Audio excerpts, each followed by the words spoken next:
Hello everyone and welcome to today's stream. This is Brian, or as you're getting to know me, MTG. We are planning on playing a couple different formats today, so let's get started here. Going a little bit all over the place. Want to play some standard, want to play a little bit of historic, might end things with some brawl, have a buddy that might want to play a couple games, so we'll see how things go. Otherwise, yeah, we're starting off here in standard. Still just kind of playing the off-meta decks, having fun, seeing what we can do. Got a blue-black Flash deck going on here. I know a lot of people there on Flash are playing like Teamer, but I wanted to give Slither Wisp and especially Lockmere Serpent another try. Lockmere is real strong. Sideboard, just removal, disruption. Shadow Spear is actually really good in the aggressive matchups. So yeah, let's go ahead and run it out here, see how things go.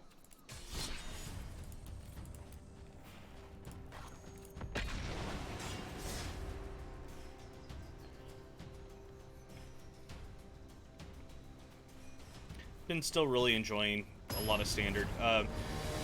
You know, Sultai is still kind of the big deck. The Teamer decks are pretty darn hard as far as the matchup goes for this deck. This deck definitely preys a little bit more on Sultai.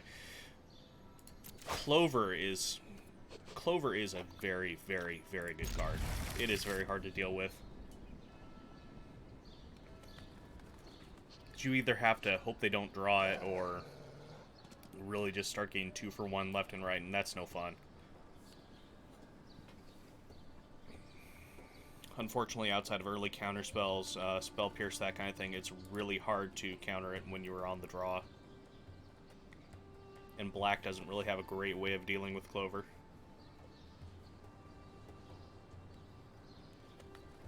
Let's see what our first opponent is up to here.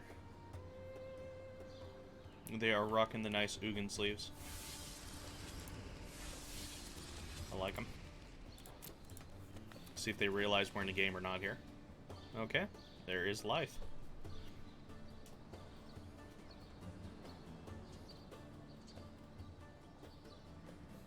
So Ashiok's Erasure is a card that is really good once you have the Cunning Nightbonder out.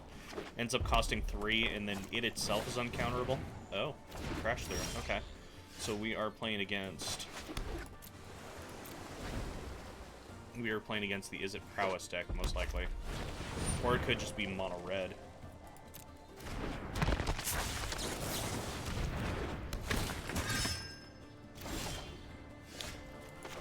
It's tempting to throw that out as an ambush, but we're going to actually go for a tempo play here.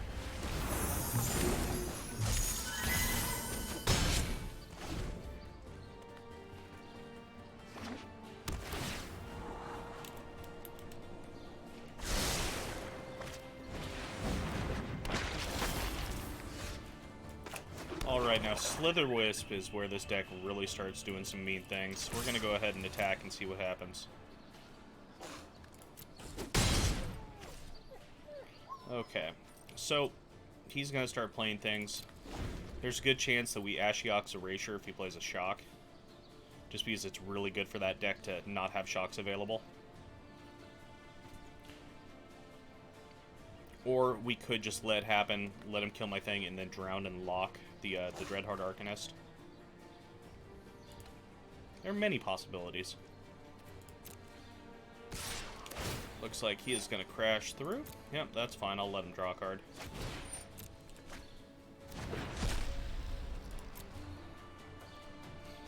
So Drown the Lock is a card that's probably going to be coming out post-sideboard. We could have played a Slither Wisp there, but we didn't want just dying right away. So in this case, we're going to go ahead and play out a Brazen Borrower.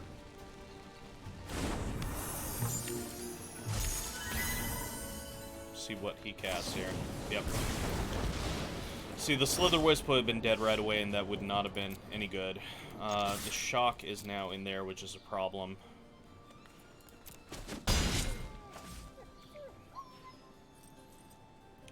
Temptation is going to be to throw down this Black Lance. See if he casts something pre. Another crash through. So if we play the Ashocks, that becomes an issue. Him playing the Crash Through, I think, is fine, though. So what we're going to do now...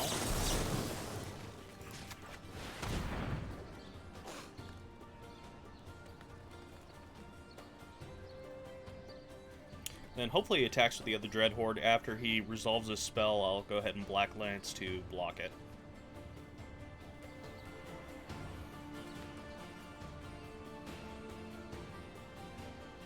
If he's playing Quench, it's no good. Okay.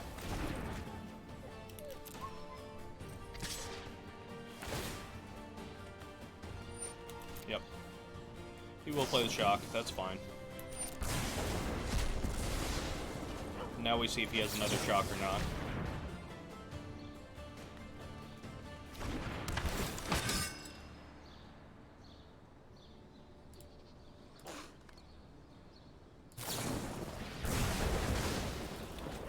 There we are, another Shock. So that's kind of an issue, but we can find ways around this. Stormwind, okay. Stormwind gets big and beefy and scary pretty quickly.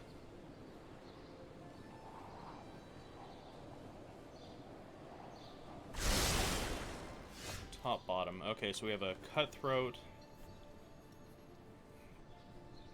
And we're probably going to end up cycling this Neutralize. Just because we have to look for a little bit more gas.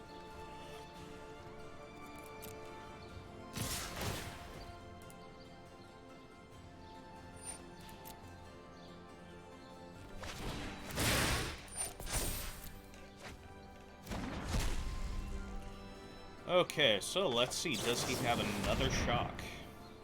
Or something similar?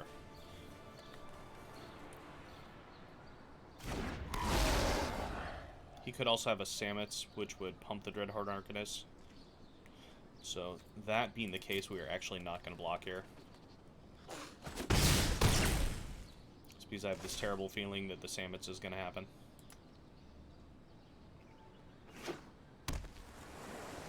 If we could get one of our Mantles, I'd feel a little bit safer. That's okay, because that lets us play the Cutthroat and the Neutralize.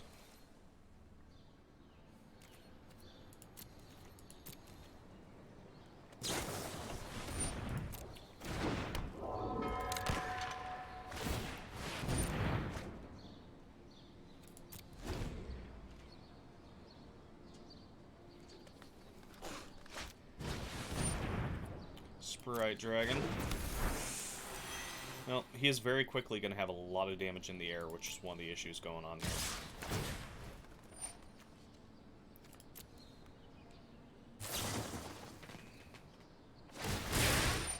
Yep.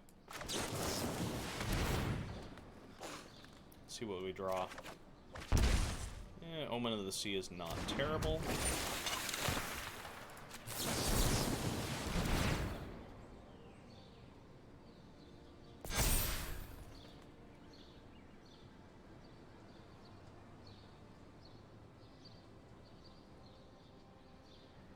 We are taking at least 7 damage here, which is kind of painful.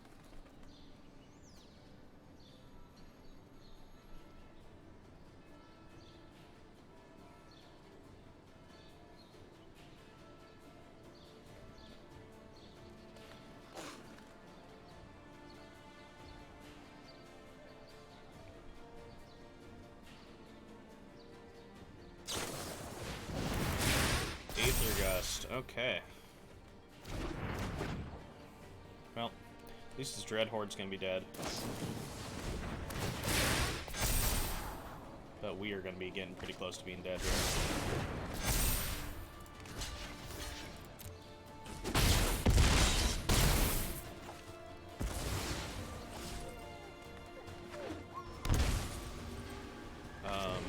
Okay. Yep, that will do it.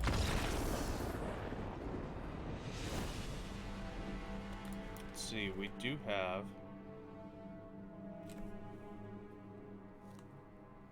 a weird sound in this. Always sounds like my yard company coming. It sounds like the lawnmower's on. So in this one, I think we are okay to bring in the Shadow Spear because we want to gain a little bit of life. Disfigures are okay at killing off some of the early stuff. Mystical Dispute. And we'll bring in the negates. So this is one of those cases where Ashiok's Erasure is just too slow. Same with the neutralize. He's going to be trying to kill our stuff with shocks for the most part, so we'll go ahead and take out these black lands. Run it pretty much this way. We want to get the Brineborn down early, get it pretty big. Keeping in the Brazen Borrowers because the Sprite Dragons can get out of control, and you want a way to handle them. Yeah, this looks fine. We have an early Brineborn. We have a Starlet to be able to protect it a little. And we'll go ahead and lead off with the Shadow Spear. Shadow Spear is really important in the aggro matchups because not only that trample that you get from it, but the life gain is real big. But a lot of times they're blocking with smaller things and just being able to go over the top. Since Brineborn can get to be a, 6'5" or a 7'6". Can get pretty good size.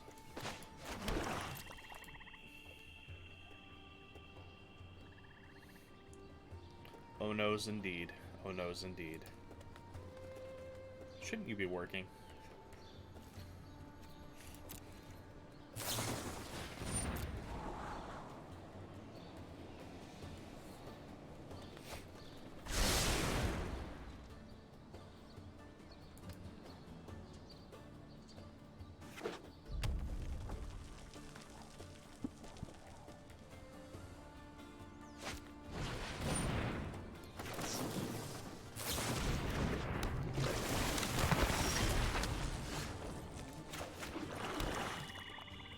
We're going to hold off one turn here, and preferably next turn we're going to be able to go that. We don't want to go this because we need to be able to protect that.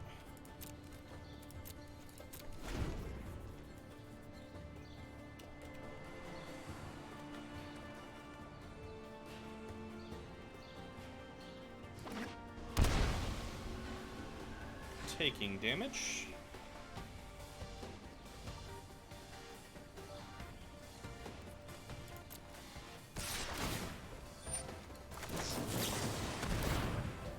Ooh, it auto-tapped wrong. That's the auto-tapper for you. Wanted to go both black, but I should have done that myself. That's fine. We'll see how he responds to this. Obvious misplay. Yep, with the appropriate punish.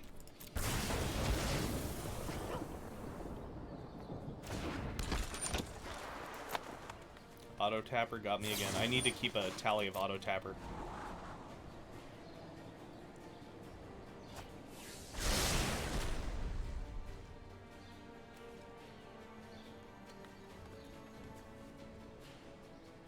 Yeah, so on my turn, we're definitely equipping the Shadow Spear and just going to town.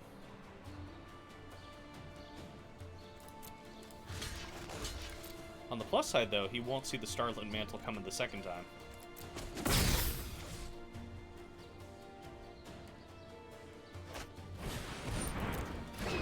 That's a Stormwing. That's annoying.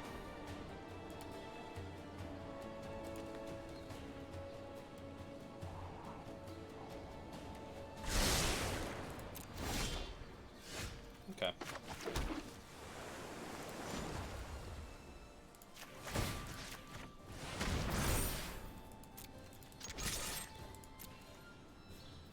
Right now we're just trying to mitigate damage for the most part.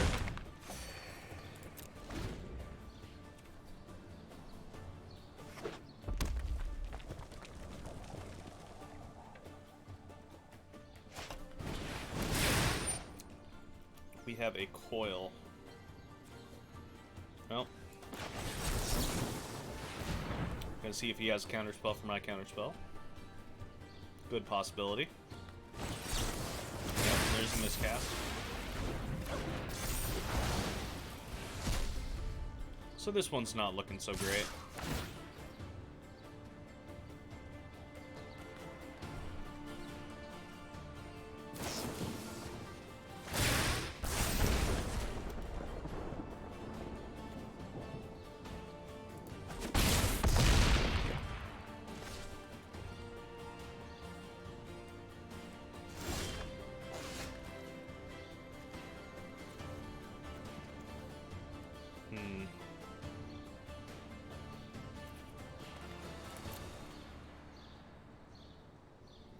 Might have to trade 2 for 1 here. If we can find our Lochmere Serpent, they have a hard time dealing with that because it's so giant. Okay, yep.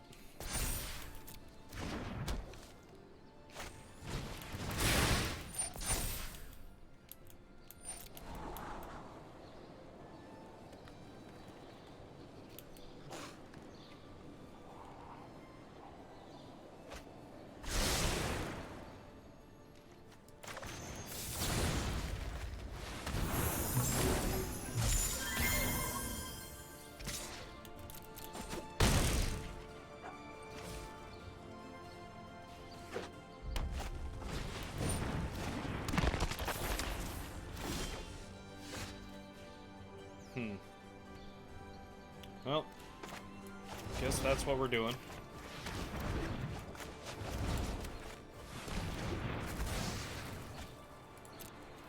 This game is pretty much over, unfortunately.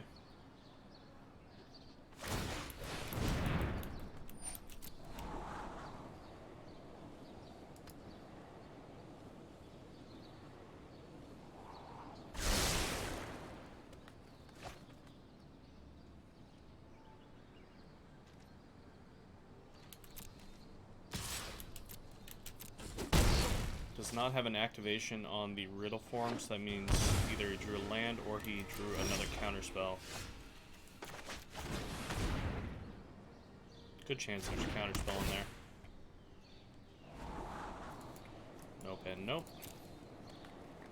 Let's see if we can get anything at all here. That's not gonna do it. We'll go ahead and call that match lost. Good game, sir. Or madame. The beast.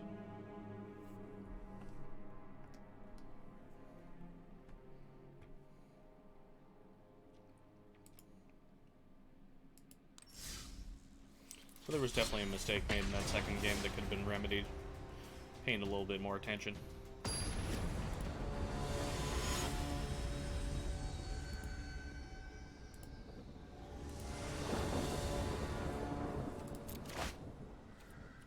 Alright, we'll go ahead and keep this. We have a temple to see what's going on here. And since we're on the play, we'll go ahead and keep that just in case. So many decks are playing blue right now. But we're playing against mono red. Okay.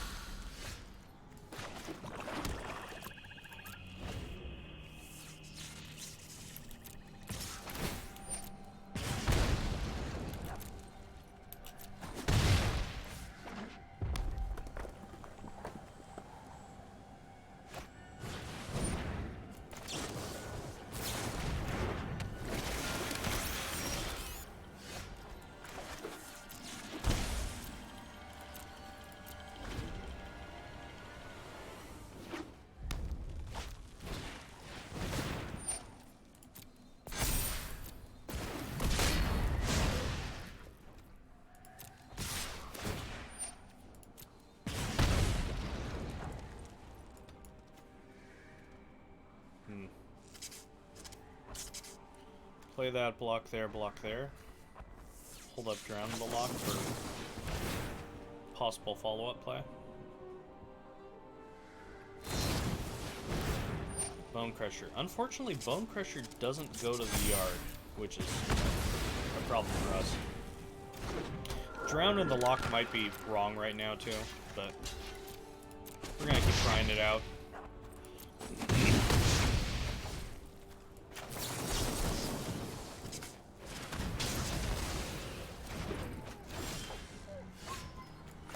Okay, Heartless is pretty good.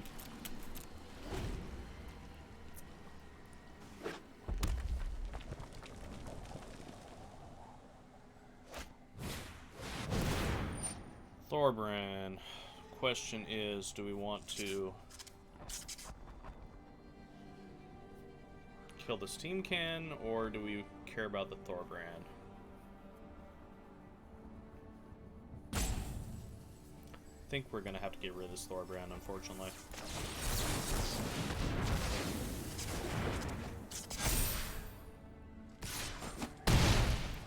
Heartless is a little bit awkward with the Steam Kin, but once he spends something. at least kill the next thing.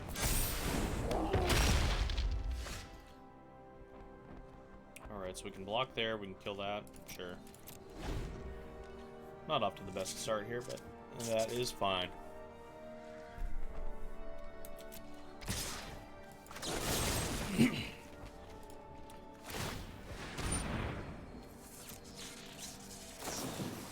There's an Embercleave, yep. Cleave will usually do it.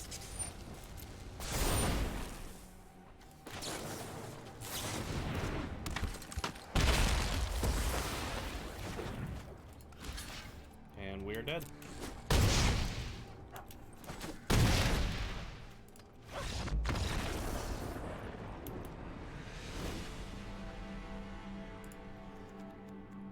Alright, so we definitely want to get rid of the Drown, we want to get rid of the Mystical Dispute, a couple of the Brazen Borrowers, they're not great in this one. Bring in the Disfigures, we're going to bring in all the Cries and the Shadow Spheres. So, Neutralize is a little bit slow, Ashiok's is also slow. And we'll run something like that. Black Lance is fine because it gains us life, it ambushes something, usually a Steamkin. Main thing with mono red is you just want to keep them from going too wide because you don't want that Embercleave coming down. That is really the problematic card. Sadly, Cry doesn't take care of the Annex.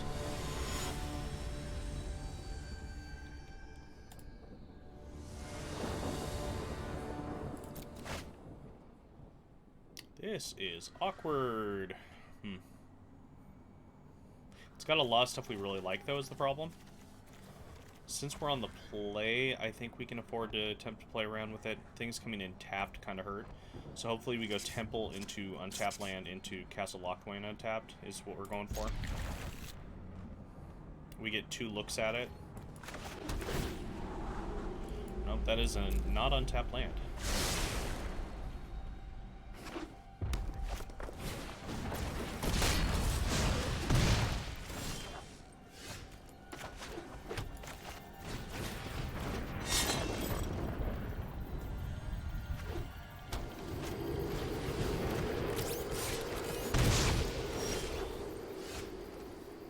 Irony of there being the untapped land.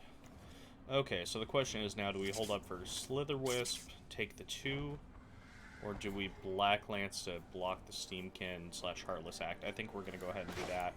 Play this tap. We don't want to take the damage right now.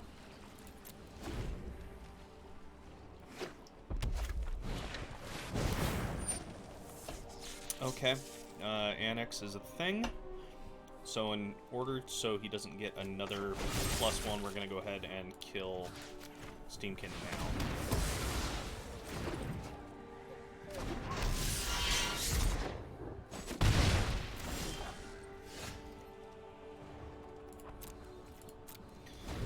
And right here, we're probably just going to end up ambushing this Annex. Robber of the Rich. So we can take 4, or he gets the card.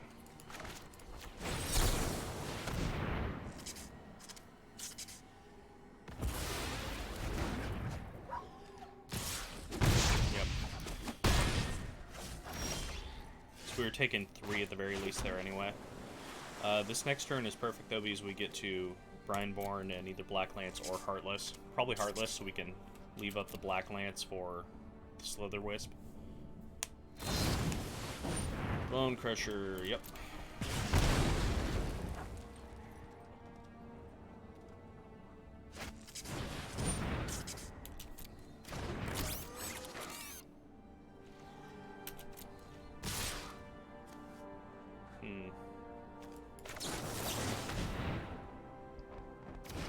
So we are hoping he doesn't have another Bone Crusher here.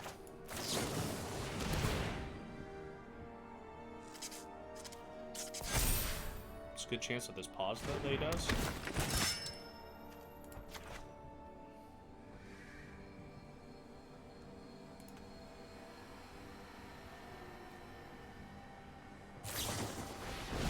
Or Scorching Dragonfire. Okay. Huh. So we need to decide now, is it worth it to block the Annex, kill it, give him 2 things, or block the Fervent Champion, kill it, give him only 1? I think we're gonna still block the champion.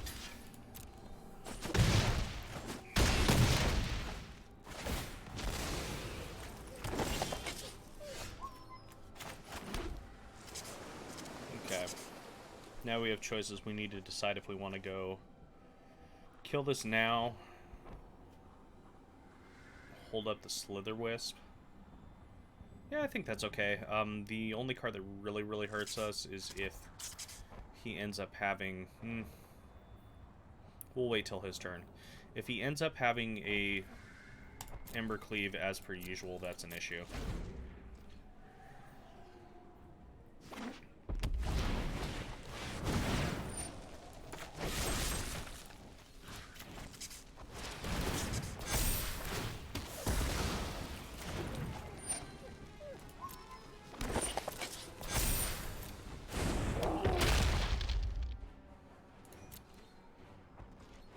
Yep, that's what I thought.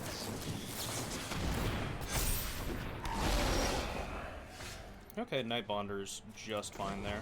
Lets us draw something. So we're gonna go ahead and get that there and get frisky.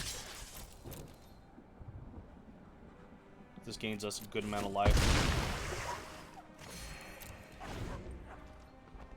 If he attacks with the Bone Crusher, which he will, I'm just gonna be taking some damage here. But I will go ahead and play the Night Bonder.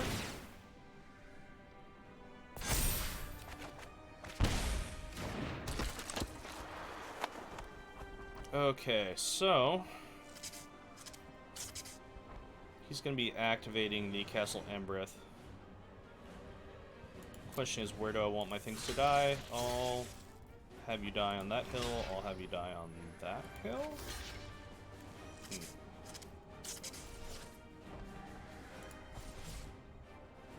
Where do we get rid of the Bone Crusher? The Runaway Steamkin has more potential for being super annoying. He could just have an Embercleave here, too, so we'll find out. Yep, there's an Embercleave. So we could still just be dead regardless. Oh, interesting that you're putting it there. Okay. Yep, are we just dead? I believe we are. Yep. Embercleave happens.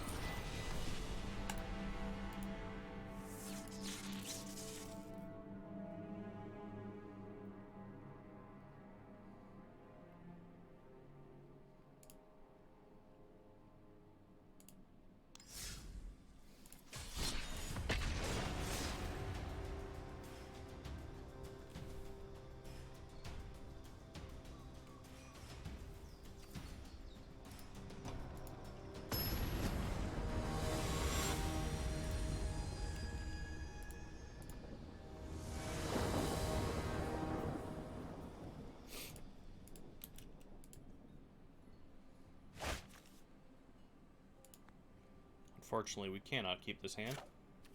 We can keep this one, though. Seems fine. Well, let's go ahead and check the erasure.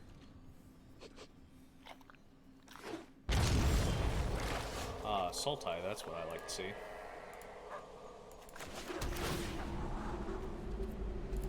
Ever so slightly more favorable match against Sultai. You do want to be aggressive pretty early. It also depends on what style they're playing. Are they playing heavy on the eliminates and early removal on a Heartless? It's a good chance they could be playing the version that's tuned for the mirror also by going with the Shark Tornado or Shark Typhoon early. Agonizing Remorse, yep.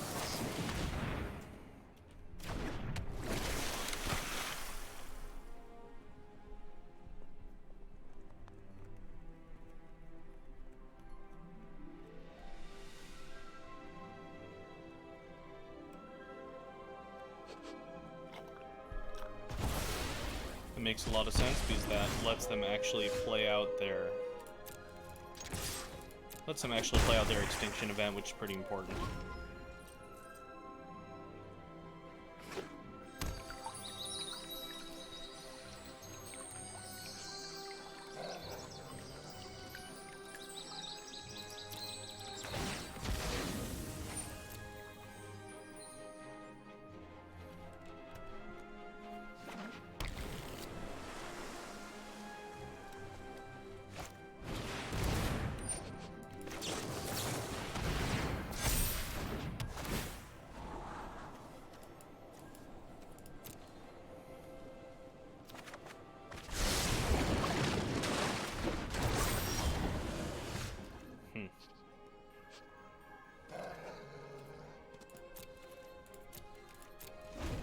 Guess we should have taken the temple there.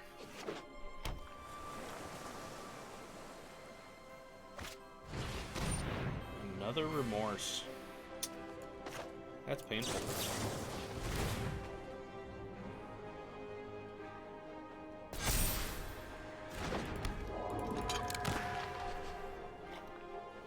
Okay, we'll see our hand is severely lacking at the moment.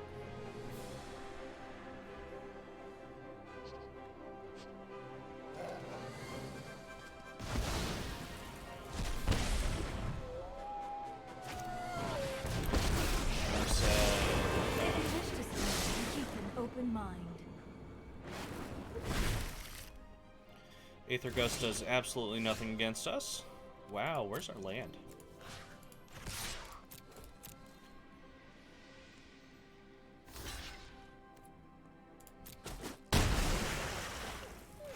Apparently land doesn't want to play nice right now.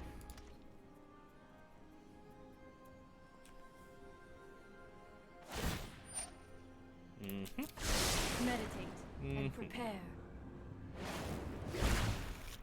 Another remorse, okay. Yeah, so they are playing a version that looks like it's a little bit more skewed toward the mirror.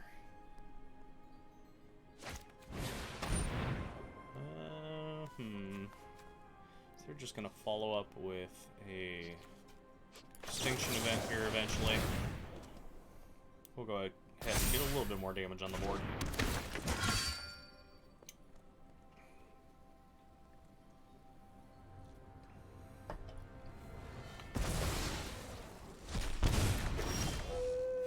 Oh my gosh, we found land. Time to go to town. Oops. Yep, that was... Okay, yep. Welcome to Play Mistakesville.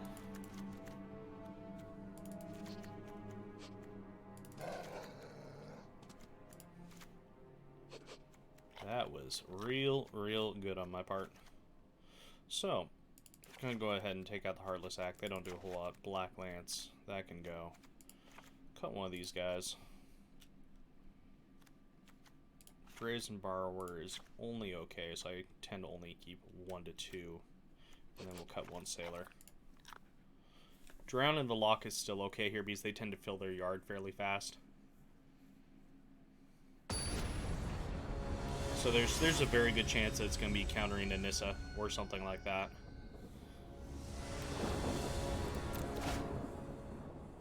Alright. We draw 1 mana and this hand is real good.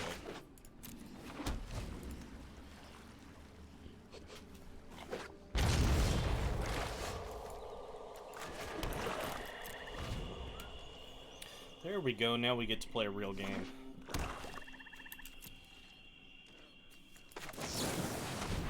Probably brought in some eliminates or something along those lines.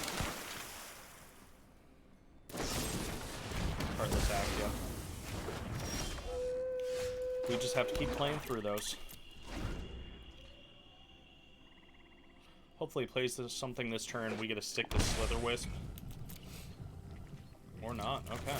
Then we're gonna go for the Cunning Nightbonder. Do you have another Heartless Act or an Eliminate? Yep, he does. Alrighty.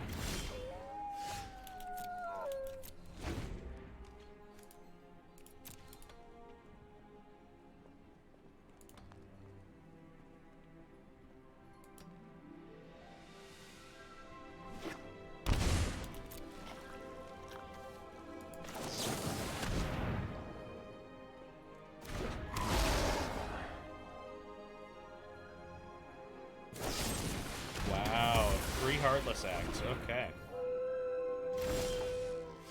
That's the thing that just happened.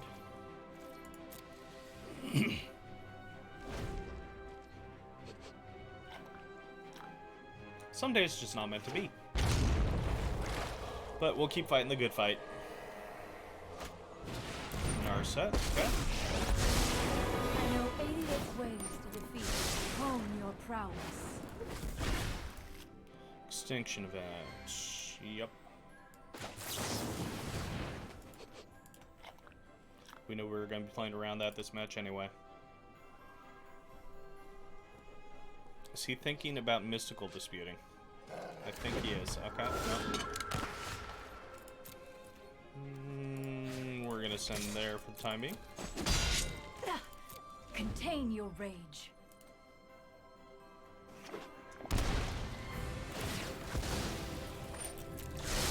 See if he has a follow-up with another Narset here.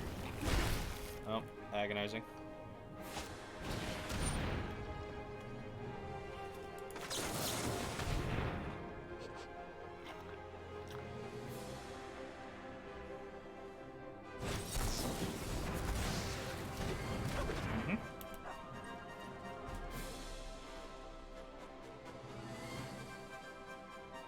Probably gonna take the negate. Possibly the Starlight? No, the Ashiok's. Okay. Even though we're not anywhere close to casting that. Sure. Mind and body. I have just the trick for this. Well, there is the all removal all the time.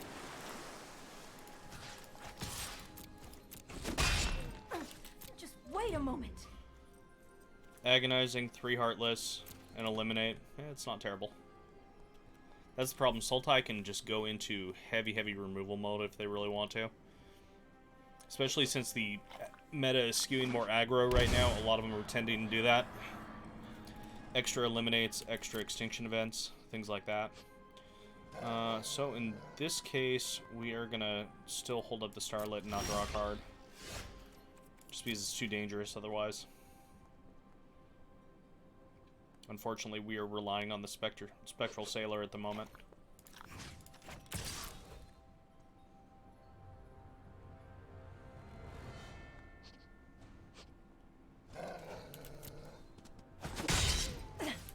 Sloppy technique.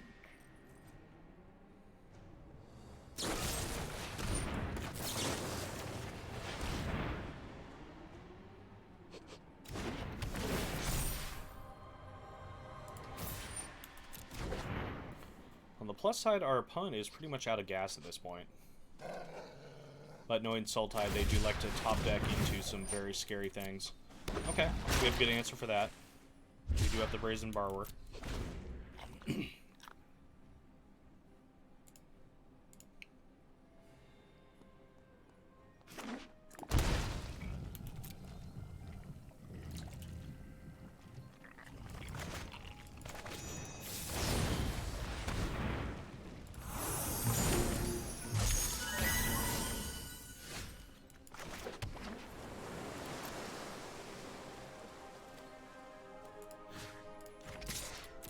Because I don't really care about drawing cards right now. Hey there, Fatal Gaming. How's it going today? Playing some Blue-Black Flash. First 2 matches, we had Prowess. Oh, okay, that's a thing that just happened. Playing against Prowess and Mono Red and now some Sultai. We're having some issues, but that's okay. Some days are just like that. Yep, just did that too. So we're gonna go ahead and call that.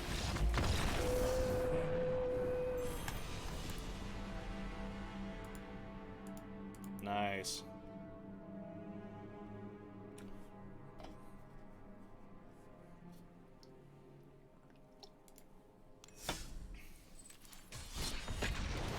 Yeah, playing around with some Blue-Black Flash, then going over to an Abzan mid-range deck. Might try out some Phoenix and Historic for a little while. And then in the 4 o'clock hour, going to be doing some Brawl. So I have a friend of mine who plays a lot more Brawl, so he wanted to get on stream and do some games.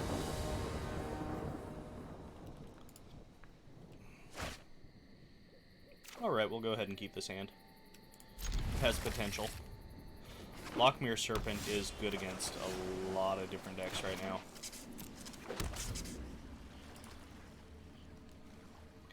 That and sometimes randomly you just flash it in to go ahead and block a an Uro.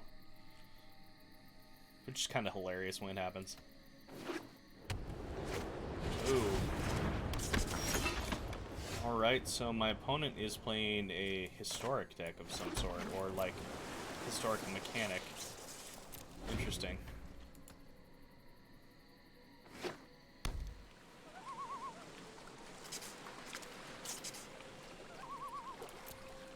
See if it's randomly like mono blue Ugin or something. Crystalline Giant. Yeah, actually, this is probably like mono blue Ugin. Interesting. Okay.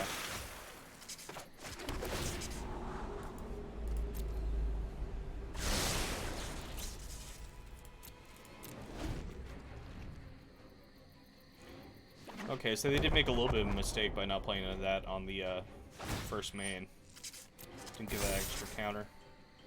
Hexproof, okay. I'm gonna be taking some beats.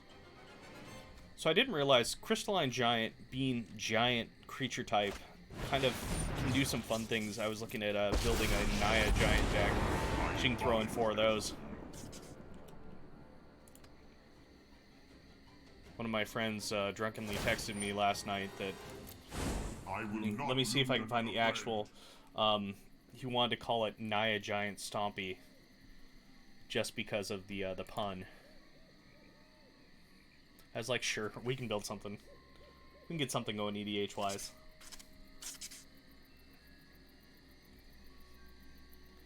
Shadow Spear, okay.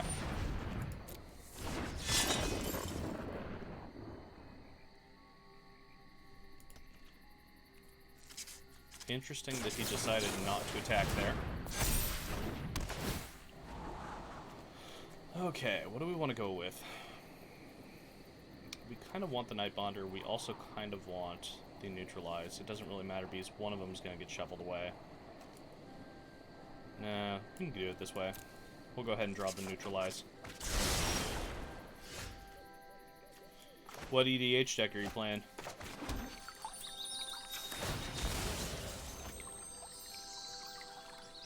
Go ahead and grab black mana here.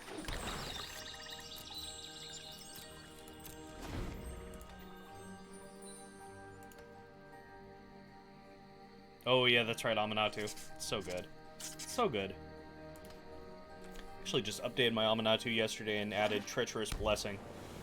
Makes so much sense. Okay, I'm gonna take a little bit of damage, but I'm gonna draw 3 cards every turn. My allies are counting on me. God Pharaoh statue. Okay.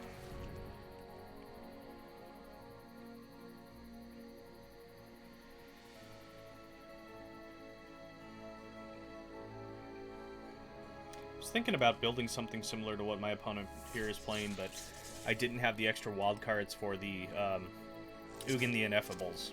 Those definitely seem like a must. But yeah, having the Giants, having the Karns, a lot of good colorless creatures and cards available right now.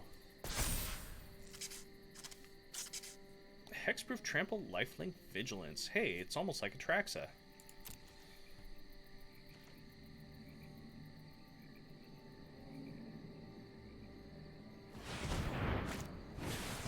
Steel Overseer.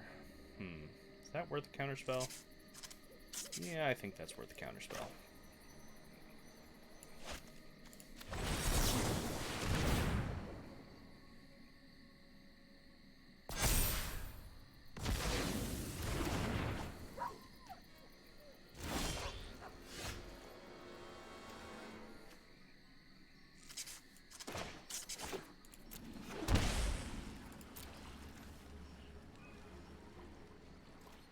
See if my opponent is willing to take the trade. I highly doubt it.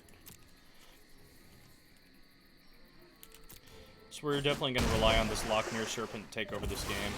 Do not pity me.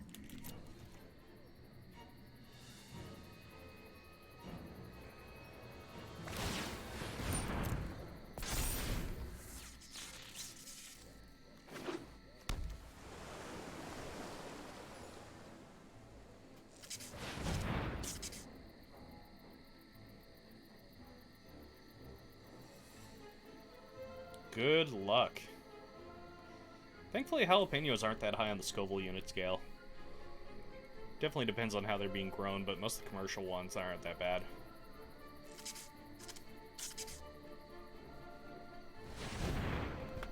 Went to a culinary school, and we had a day that was nothing but tasting peppers. That was good times.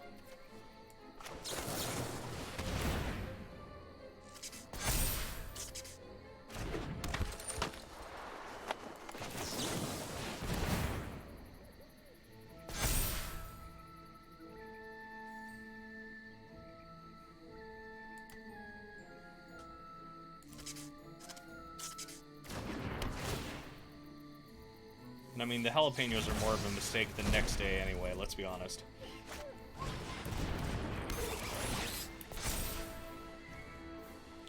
Interesting that he'd play that when he has the blast zone set up, but...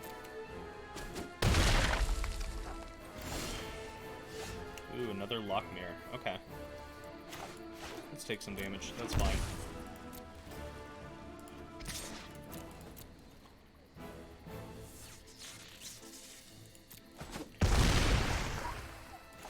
Sadly, we didn't get quite up to Carolina Reapers. We stopped with Ghost Peppers.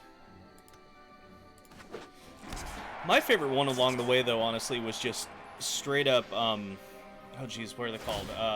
They're not actually chili peppers. They are fruit of a tree. They're used in a lot of Chinese cooking, Szechuan peppers, or Szechuan peppercorns. So those were fun because your whole mouth just went numb. I thought I was having an allergic reaction at first, but it really wasn't.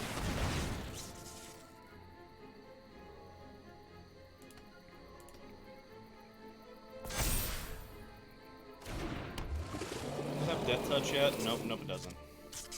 That makes me happy.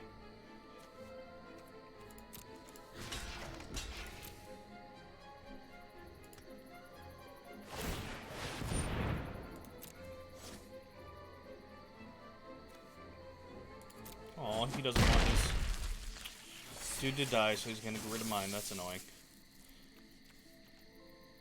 Okay, so we are gonna gain some life here.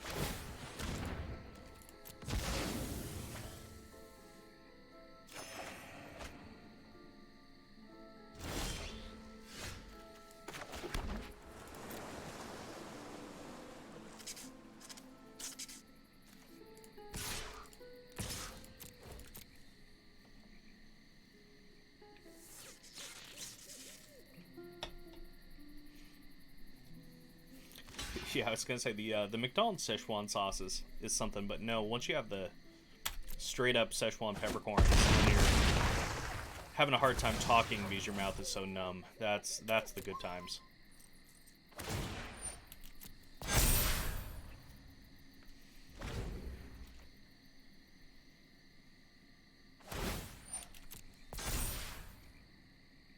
Alright, it has Menace now. Woo! Let's deal with a Menacer. Sadly, he's going to be able to eat up one of my Brineborns here, but that's fine. We'll survive.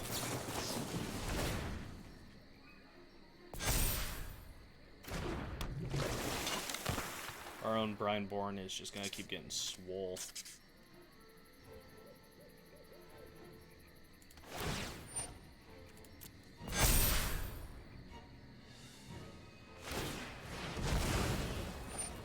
Okay, so he's killing my twos. Well, that does make it so we can't just block here. That's annoying.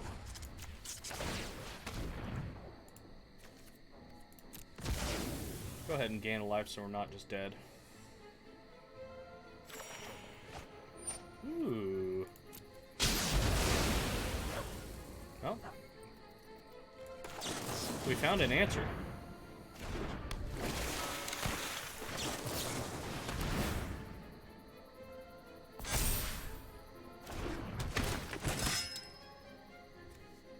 Thankfully, there's no first strike on this thing.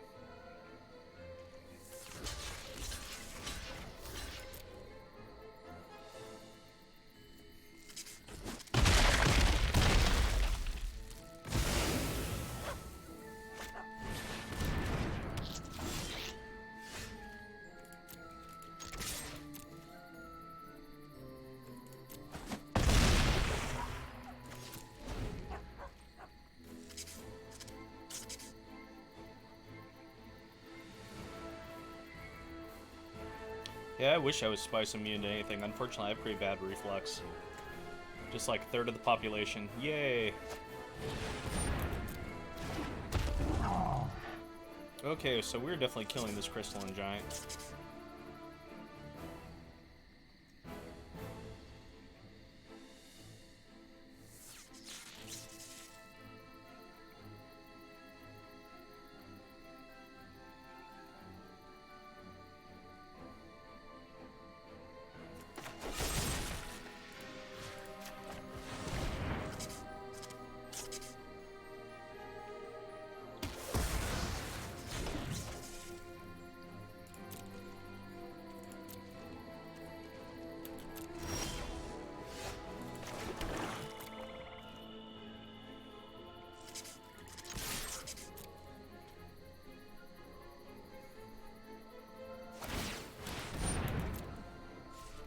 That is just fine. We're going to keep doing it. Get to go double Lockmere. Yeah, this is definitely a card that, when it came out, I remember people thinking, oh, hey, it's going to be a really good control finisher, and it just never found a home. Then again, the big control deck at that time was Esper Dance of the Mance, and it just really didn't fit in that at all. Okay, what you doing here? My things lose indestructible. I don't think that's what they meant to do. There we go, there's the equip. Coming at my face. He's thinking the math is in his favor.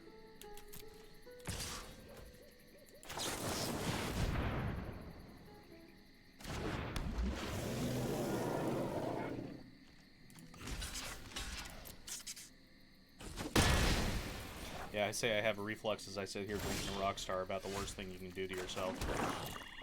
Old habits die hard.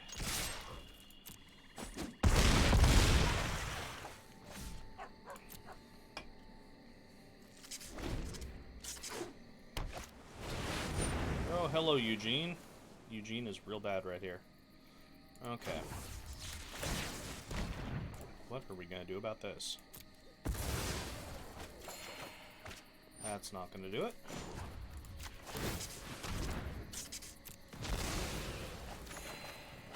That's not gonna do it. Well, we'll let him do his thing and just see what happens here. Axiomatic structure of reality. Surprisingly flexible. Do that again. Actually.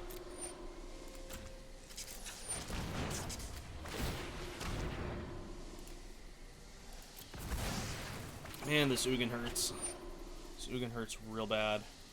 Well, that'll be enough of an answer for now. I don't think we want to get rid of any more. No, let's go one more deeper.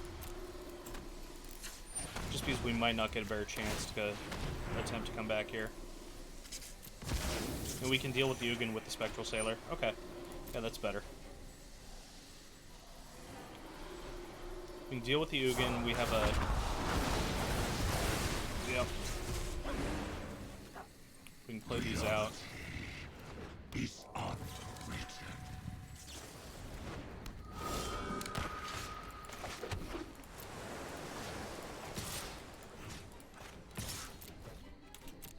This time I'm actually going to pay attention and not just let Arena auto pass through my attack phase like I accidentally did when I pressed the button. I don't think that God Pharaoh statue is going to do you a whole lot here. Just have a mobilized district, but it can't block.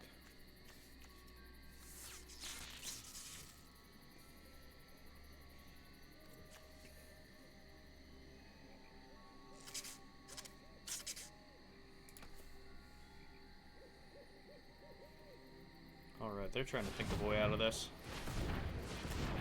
Can I animate the mobilized district, or are we going to attack? Gonna animate. Okay.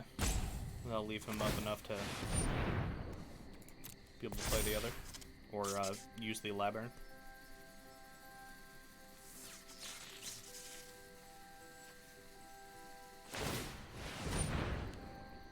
Alright, so that is actually annoying. The life gain aspect of this. So the question is, do we Brazen Borrower? I think we do.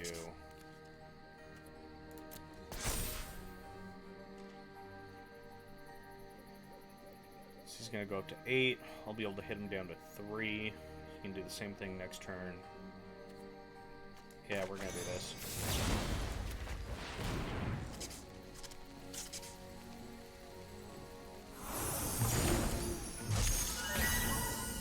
This definitely skews the math in our favor, and there are things that we can draw to just kill him here.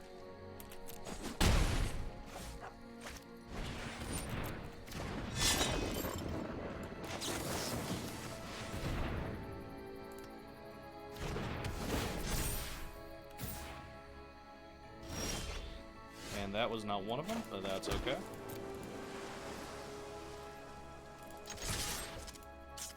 It's been a weird match.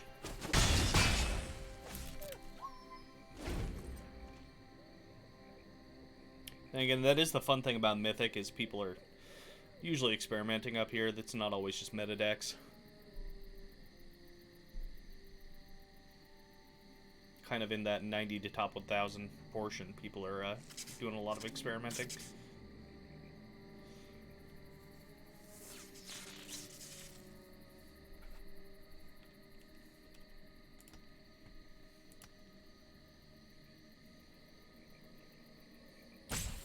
It would have been over except for that Ugin was drawn earlier. That Ugin was a pretty big game. So even if they gain 4 here, doing the same thing they did last turn, that's fine. We can Brazen Borrower and get through for the damage. Well, it looks like they are just going to hold up the Labyrinth. Okay. That's fine. They don't know about this Borrower in hand, so...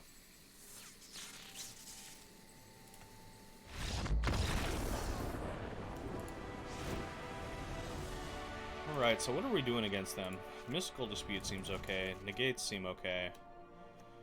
Not really sure what to do with the rest of this. Duress is going to be pretty good. Want to keep in the Heartless Axe. We can go ahead and take out the Paragons, take out the Drown the Lock. Get rid of 1 Spectral. 2 Brazen Borrowers, try it that way. We want to keep our counter spells up quite a bit because they're going to be playing some big scary things.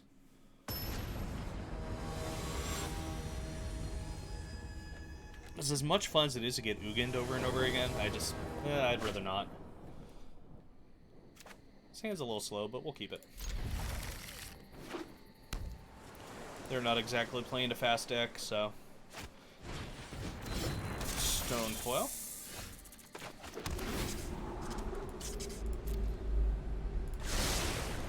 Trying to find all the temples we can.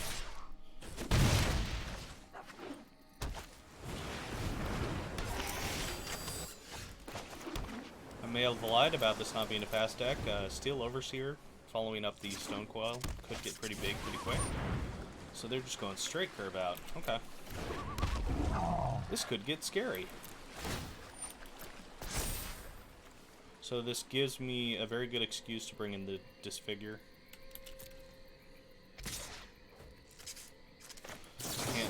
Can't block the Stone Coil because it's multicolored.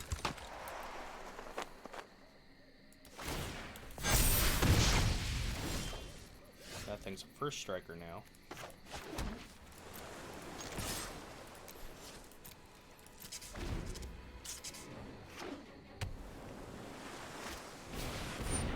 Wow, okay. All the things.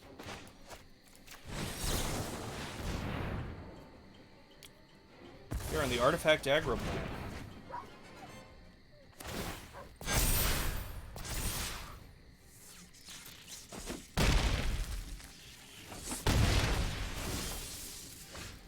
Not quite sure how I'm going to deal with this.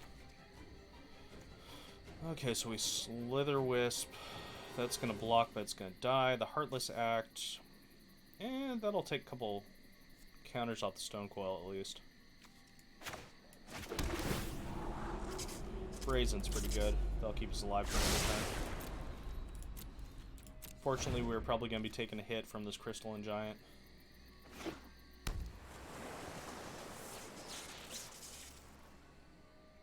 The Cunning Night Prowler is going, or Night Bonder is going to be blocking this. No, that can't even block the Stone Coil is the problem.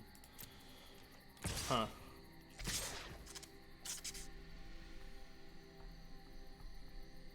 Yeah, no, I think we're just gonna call this one because they went Artifact Aggro and beat our face in. So, that's the case. Bring in Disfigures. Do we want to bring in these Shadow Spheres? Probably not.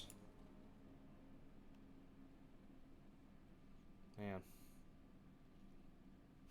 Makes these Mystical Disputes seem quite a bit worse. Yeah, we'll go ahead and bring them in. What the heck? It helps.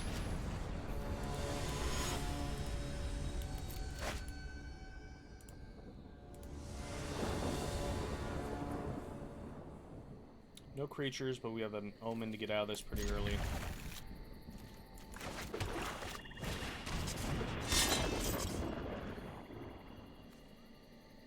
Shadow Spear is a card that I'm surprised Mono Green isn't playing more of. It's really, really good in the sacrifice matchup.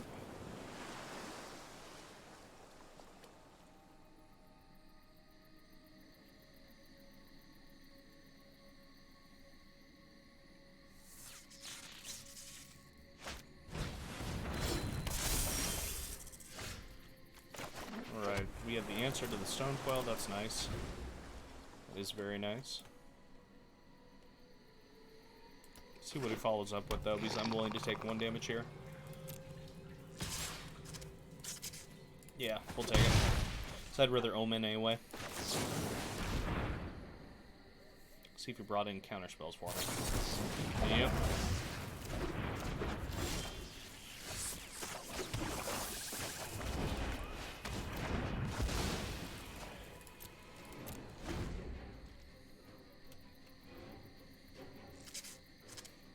Good chance we're just throwing down this Brazen Borrower and attacking with Shadow Spear for a while.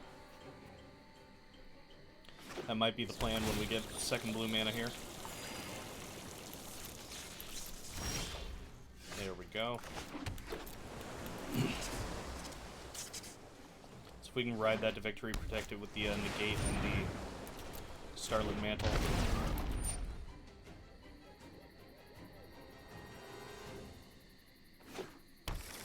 About the biggest problem is going to be if they end up hitting another Stone Coil.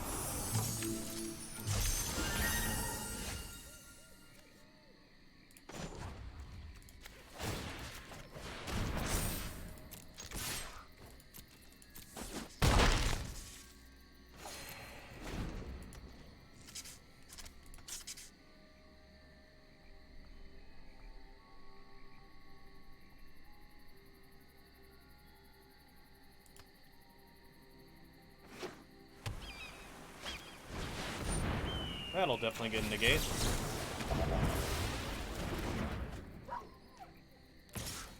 Next turn we can pull up an Ashiok, which is just fine, or the Starlit Mantle.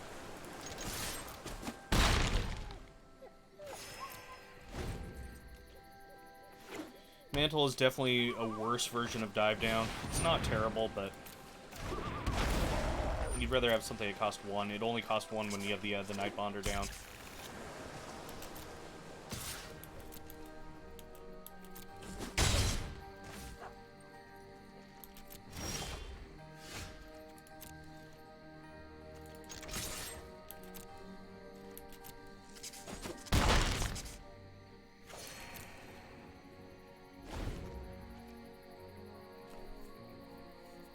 Okay, they have all the mana in the world. That means they can play an Ugin if they want. And right on cue. I no longer wish to stay. Issue being that they're only going to have 1 more Ugin to really screw up my game plan here. The 6 cost Ugin is not nearly as much of an issue because I can at least grunt it for the turn. Big Ugin, though, that would be an issue right here. And the drawn land? Where are they getting? Giant. That is just fine with us.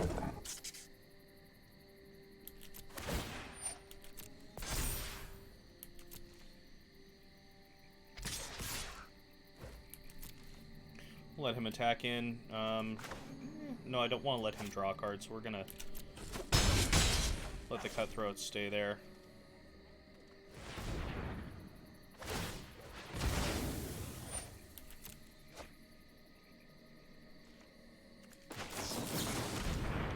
So if we can find another Brazen Borrower, then we can just bounce that Crystalline. I'd be pretty happy about it.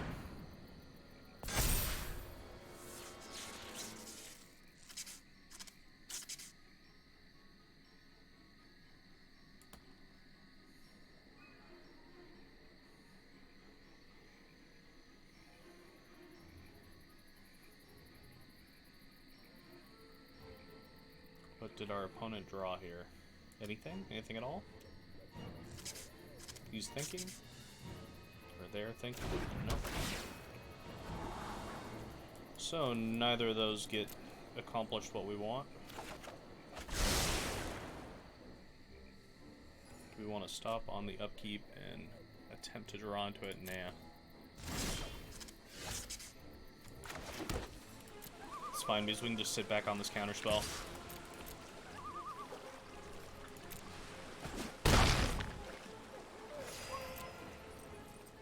If the Crystalline Giant ends up getting lifelink, then we're going to go ahead and Starlit Mantle the Brineborn to block it.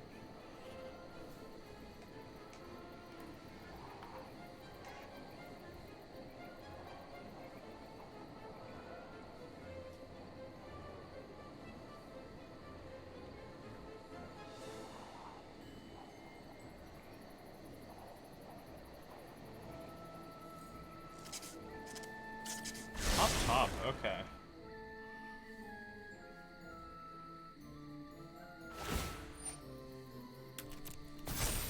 Did we get lifelink? No, we didn't. Okay.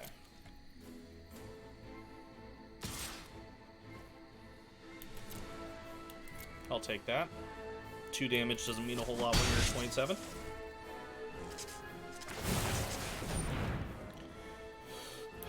Okay. He has double vigilance, double hexproof. I'm very confused. Maybe our opponent is just signaling they're giving up. Yep. Well, that's the first time I've run across that on the ladder. We are going to throw it back here for one more game, and then we're going to switch over to an Abzan mid-range.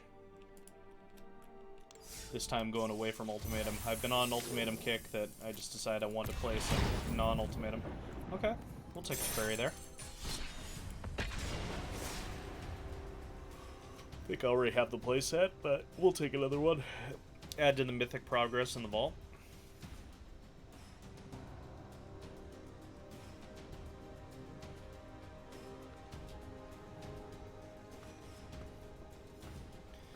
Man, I love the artwork of the shrines, and I'm really sad that they haven't found a good place in Standard or any of the constructed formats yet. Shrines have definitely been a hit in Commander. Sisay, the one from Modern Horizons, really loves her shrines.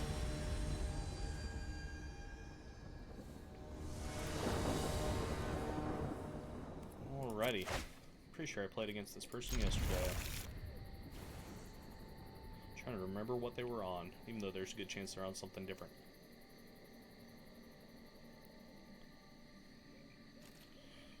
Cool Shockland proxies, sure. Link me up.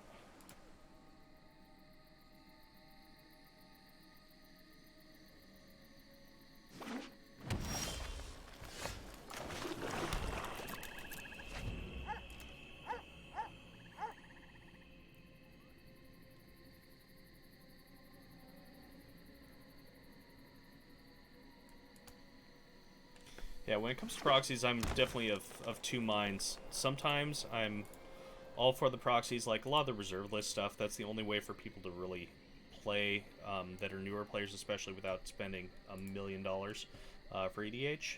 But, oh yeah, those are very nice. Really digging that, like, frame, that Eldraine style frame. And the multiple colors on it, yeah, that's really cool.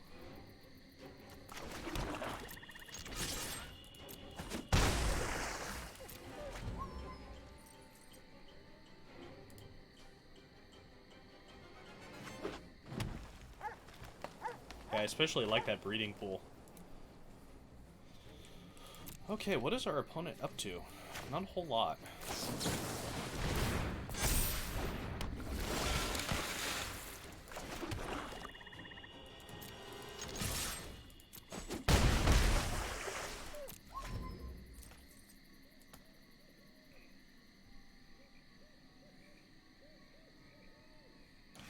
Yeah, the shop I work at, we don't really care too much if players are bringing proxies, as long as they're not trading them, because that's always the issue, is getting proxies that look like real ones out into the world. The ones that don't look real, I mean, those are just fine. But definitely the proxies that are supposed to look like the regular thing, that's a problem.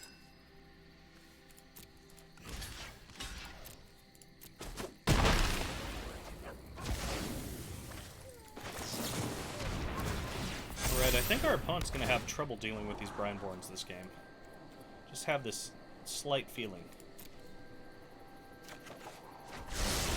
They are getting nice and beefy, and they're going to get even beefier.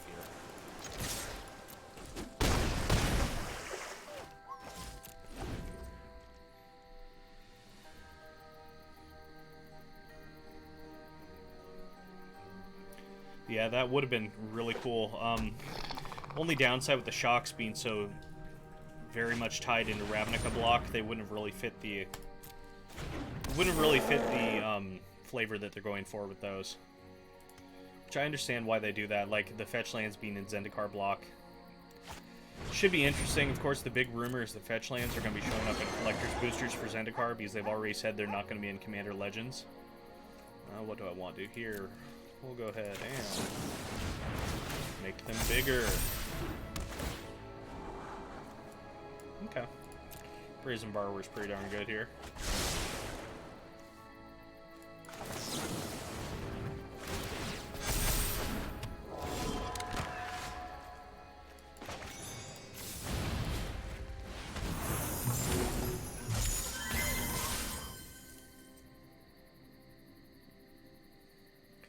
Yeah, our opponent, Mono Green, usually gives us a little bit more problem, but they did not have their aggressive start in the slightest.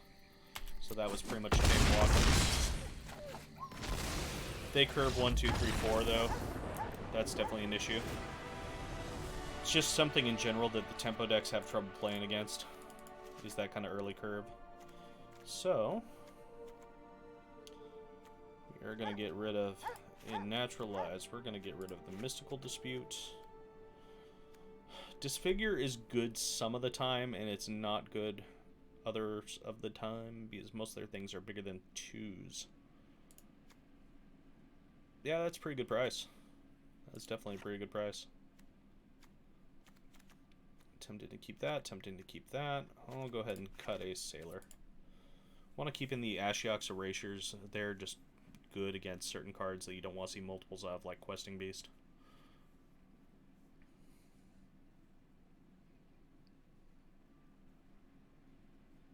Yeah, as far as proxies go for the shocks, those look really, really nice. I'd love to see them in a foiling of some sort.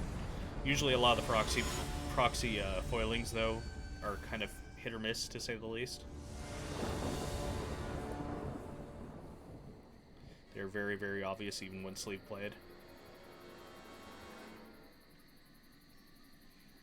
All I know is you're going to be seeing a whole lot more proxy Gaia Cradles running around, because they are so expensive at this point. It's one of those cards that shouldn't even be a problem.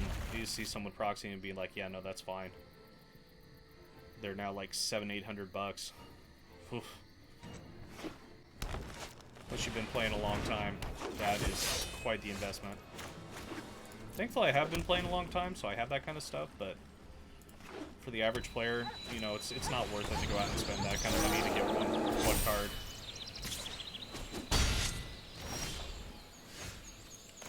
Alright, we're going to go ahead and Noxious Grasp now to get rid of this, because the Hexproof on it is a little bit annoying. Gives the Pelt Collector another counter, but that's fine. We're going to go ahead and most likely bounce it with the Brazen Borrower anyway. And they don't have a 3-drop here to grow it, so that's a good thing. No 3-drop at all, okay.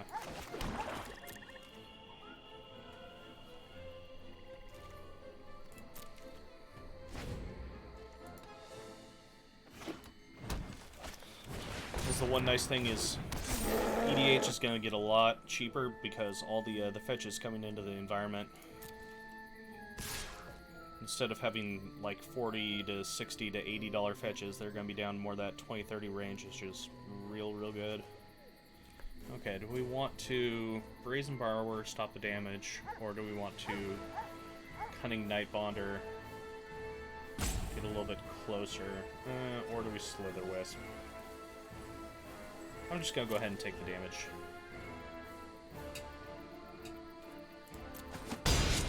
So I think we want to play the Slither Wisp out and start drawing cards off it. So we wouldn't mind 2 more mana and then just playing things.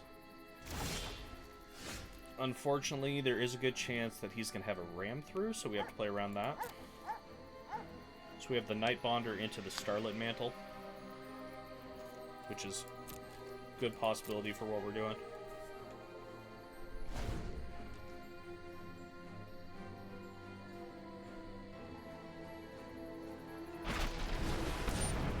Yep.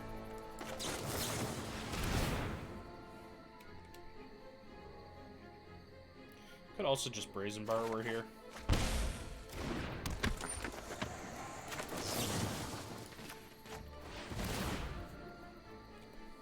Unfortunately, the Barkhide Troll does get the Hexproof, but take counter off.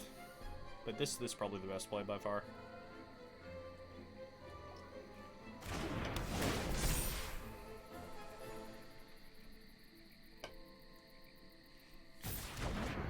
If he attacks, we're probably just taking another 6 here. Yep. So we want to set up for next turn. If he plays something else here, we can actually double Brazen Borrower, but he's not going to, so...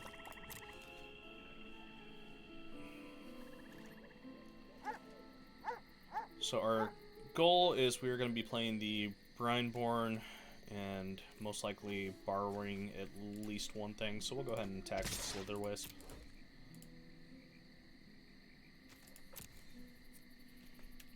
See what he does here. See if he has another raid through.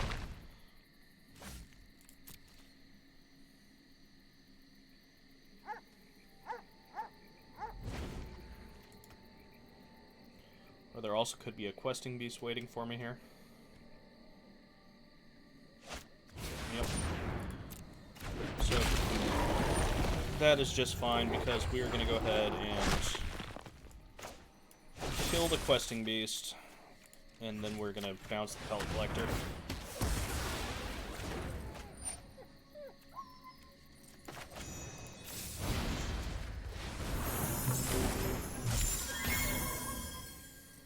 Fortunately, we are going to take some beats here, but can't be helped.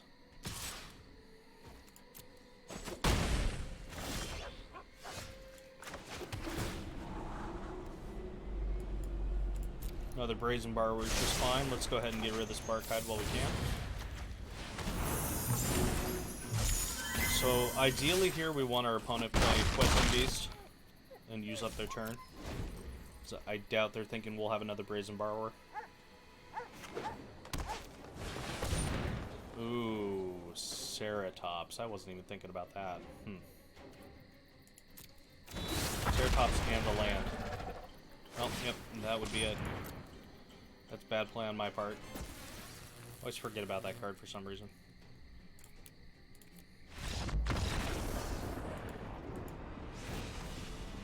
So that's another reason we keep in Ashiok's Erasures, because they can deal with the Ceratops. Okay, Drown in the Lock won't hit, unfortunately. Disfigure, still tempted to bring that in for the early play, but they're on the draw, so they're not going to be quite as aggressive. Yeah, I'll bring in Disfigure over the Neutralize. Oh, did I only get one of those now? I think I got 2.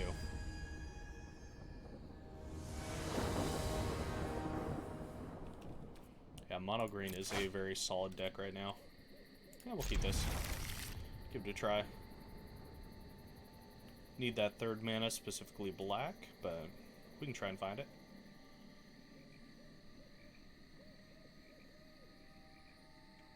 Our opponent is mulliganing.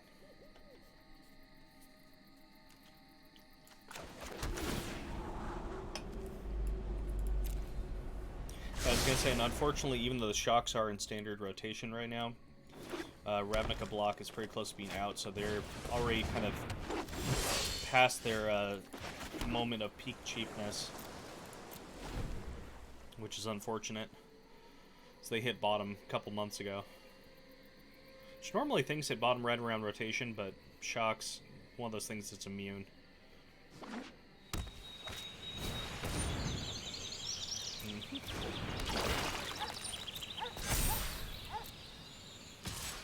We have a Scoos.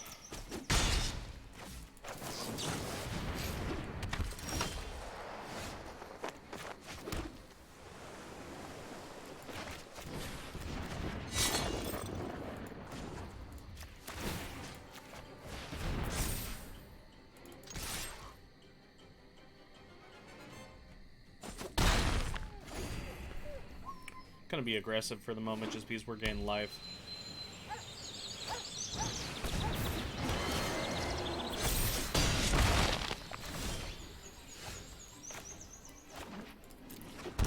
So thankfully that has hexproof from black and not protection from black, so we can play around that.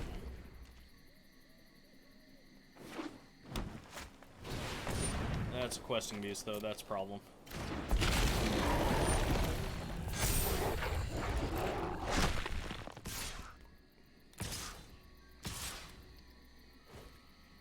Okay, so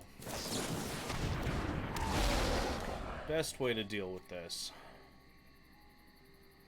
Definitely gonna be blocking there. Or do we get rid of the questing beast? Let's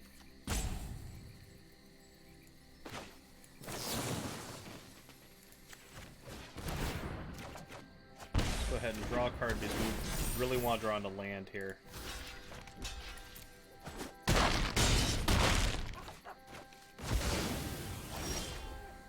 That is not land. Okay. Huh. Play that out. That's only going to block there. It doesn't really matter.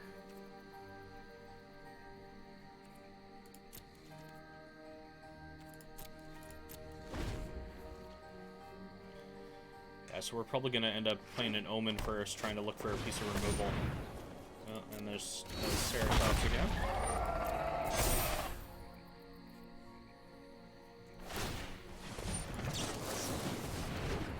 I think even if we do find removal here, we're still in quite a bit of trouble.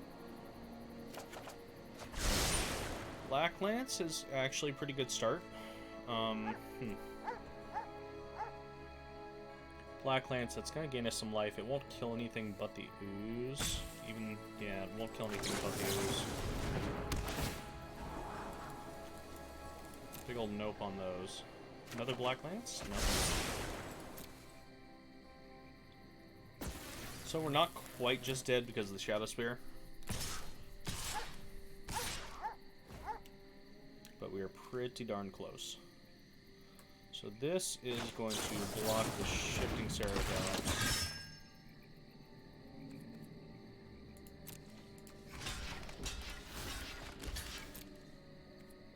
Yeah, we are really close to death. Really need that other land for the Serpent, and now we can't cast the Serpent, unfortunately. Disfigure, well, we can get rid of the Scoos for the moment. Then we're going to have to go ahead and pop this Omen and hope for something good.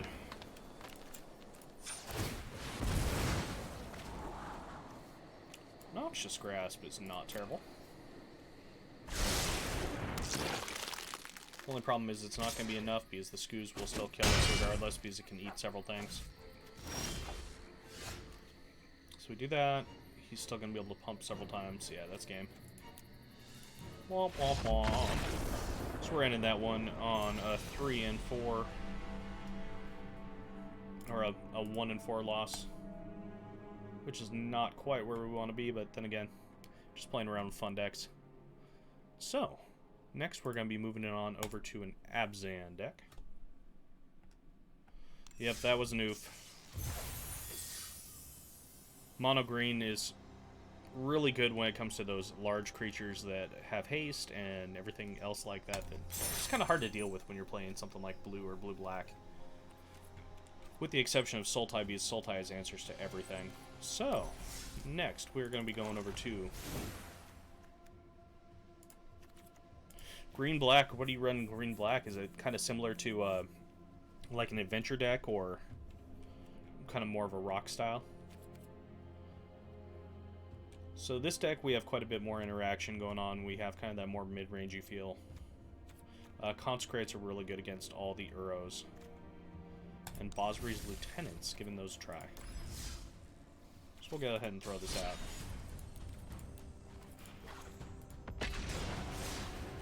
Yeah, I'll definitely take a look at the deck. I don't know if I have the wild cards to be able to build it, but I will definitely take a look.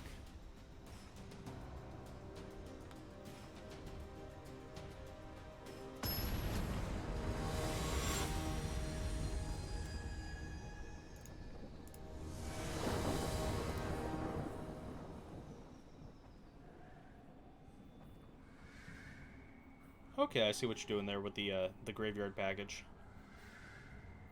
Ugin's at the top end. Okay, yeah, I like it. I pretty much like anything with Cavalier of Thorns at this point. That has been one of my favorite cards for a little while. Oh, we'll go ahead and keep this. So we're going Paradise Druid into either turn 3 Questing Beast or a Vraska, which is pretty good.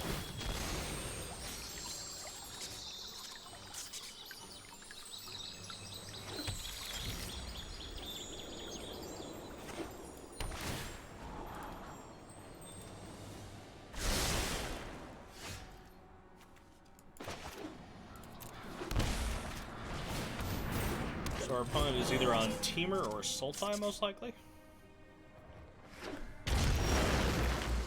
So that means we are going to go, so they are in Teamer. We are going to go the Questing Beast route and bring some pain.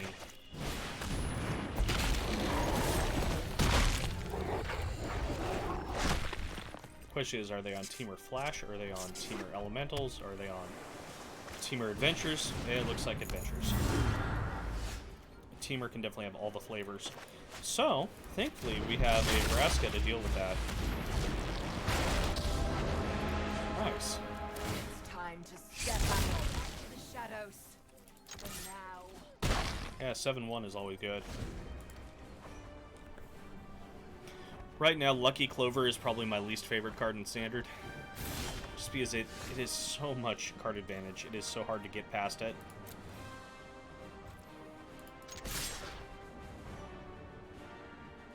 See if they try that. Okay, yep. That was fine.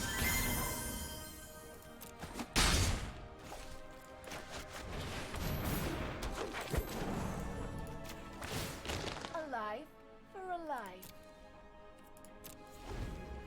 We're gonna hold up the Eliminate and then hopefully follow up with the Liliana next turn. Or we could just go straight beats and go Questing Beast. We have choices. I think the Liliana's the very long play, though.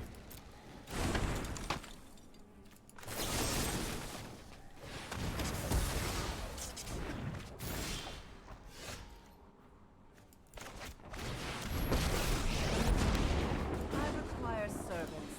Your corpse will volunteer. Rise and shine. Weakness leaving the body.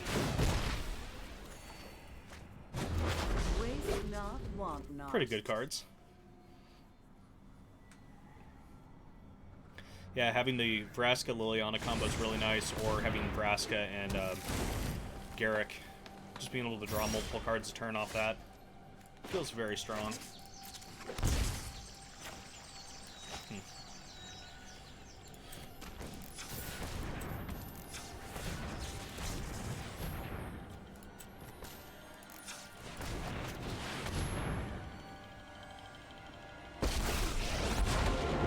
Together we will prevail.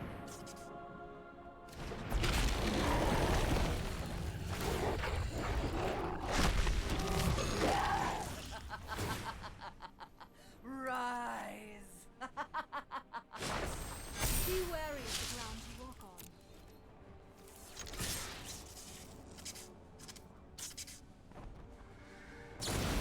Another Brazen Borrower. Okay. That's fine. We don't mind that one bit. So, I think I want to go ahead and just keep drawing cards.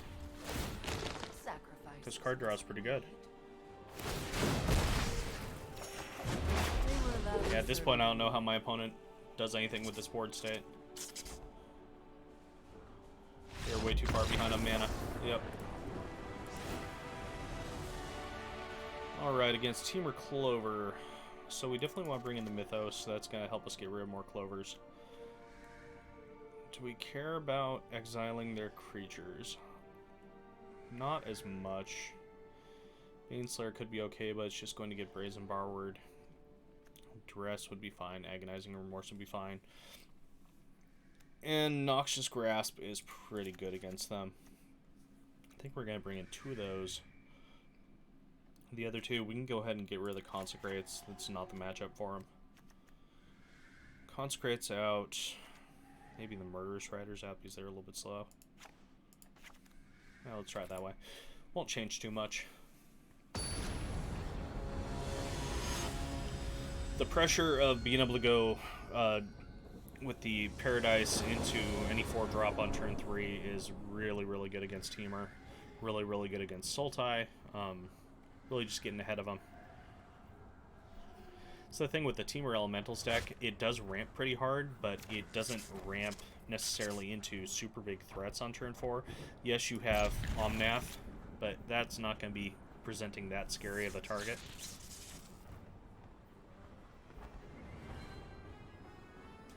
Yeah, I'm always up for looking at EDH lists. That is one of my favorite things to do.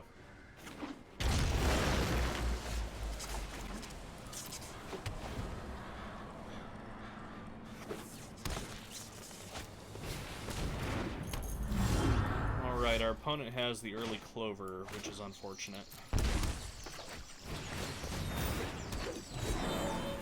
So this will be a totally different game than the last one, just because the power of the Clover on the play. Ooh, a second Clover. Please don't have another land? Okay, so he has the land follow-up. Okay, okay.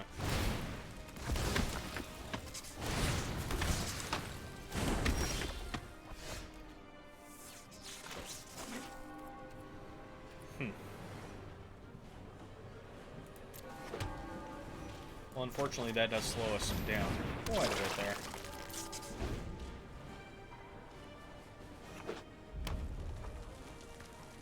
On the plus side, he is running out of land, or out of spells. Just thinking about... Yep. Well, we have infinite removal. That is the one nice thing, but it's only 1 for 1s.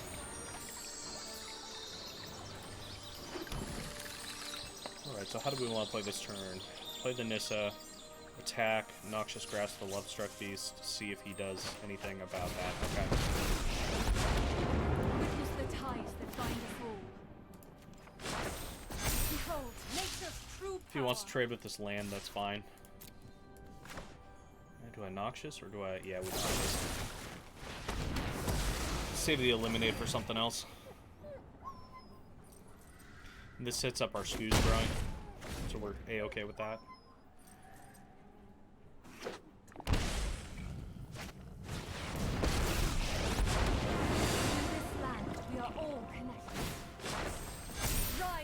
So Nissa would be definitely the argument against playing the Noxious Grasp.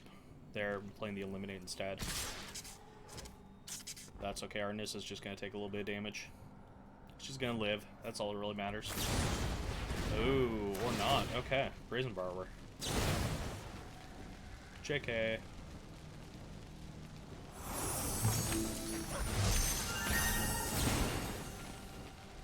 Well, that is pretty painful there. That's okay, we can at least get rid of his Nissa. We still have plenty of gas here to work out. I must seek comfort in the land. So now with our opponent being out of cards, they're in trouble. So we'll play the Visionary. No, we're not going to play that. We have to get rid of this here first. I can help you no longer.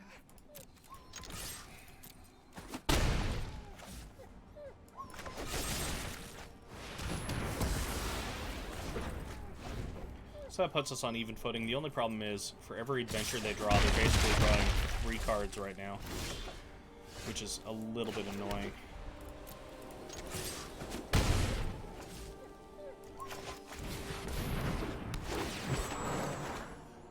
We play the Scoos.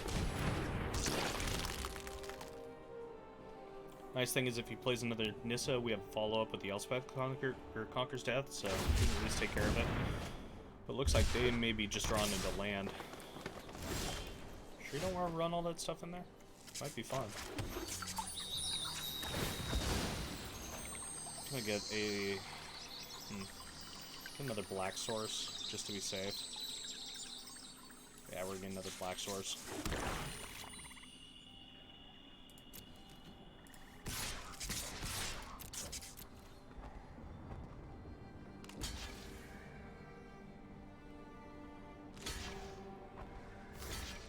Okay.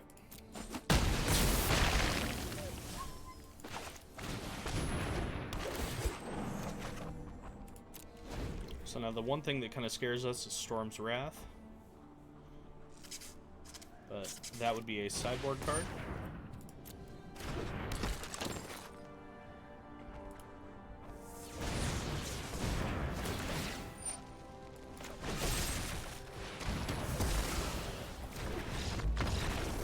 Alright, good game opponent.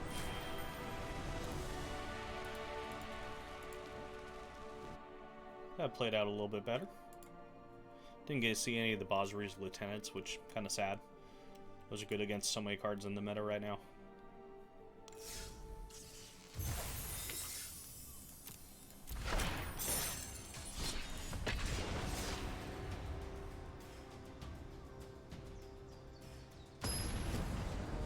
Man, Skullstorm is such a fun card. It just costs so much.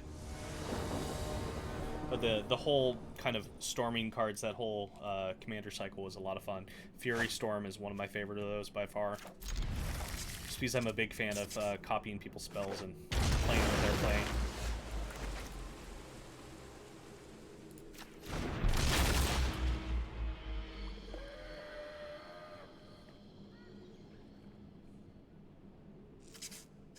Yeah, I like that you're running all the one-drop cantrips. That definitely really helps with putting good things on top. Making Aminatou a little bit better. Okay, what do we want to do this game? We were playing against something similar. They're out of Germany. Sweet. So, we want to go ahead and Agonizing Remorse. Oh, okay. So that's the game they're playing.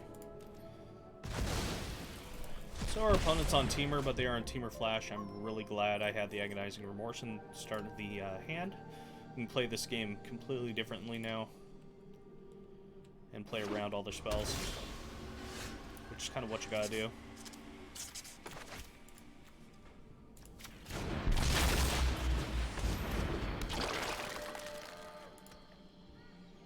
Glad we have this Murderous Rider because that's going to be reserved for any future wolves. He is probably thinking about... Oh, Brazen Barb. Okay. Thinking that he might giant that, but alrighty. So we are going to play that into that and then eliminate that. No, we can't quite eliminate that. That's the problem. So since we don't really want to give him any extra value, we're just going to play that and pass. Eventually we'll need to force him to use the Frilled Mystic, but for the time, it's fine. Ooh, Night Pack. Dang, I should have played that untapped, but that's okay. We have Murderous Rider.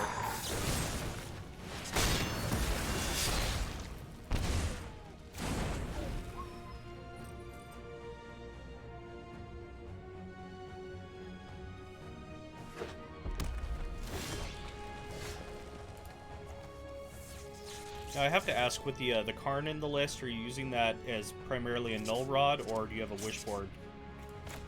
I know some playgroups will do the Wishboard thing, which can be kind of fun.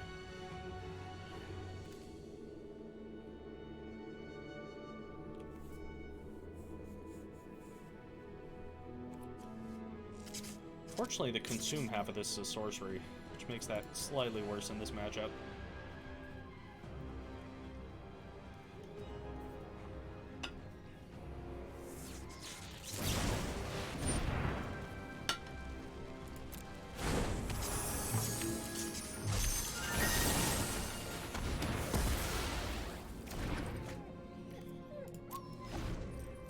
Yeah, it is definitely great to have those Null Rod effects, especially when it doesn't affect you at all.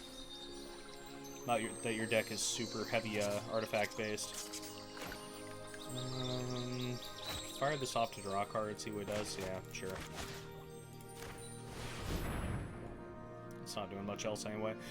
The other half of that being a sorcery really hurts in this matchup. Pretty much comes out after the board. Questing Beast is pretty darn good. So we're gonna Scavenging Ooze, see what happens. There's a good chance that he's gonna Frilled Mystic this, and then we're just gonna hit him in the face with the Questing Beast.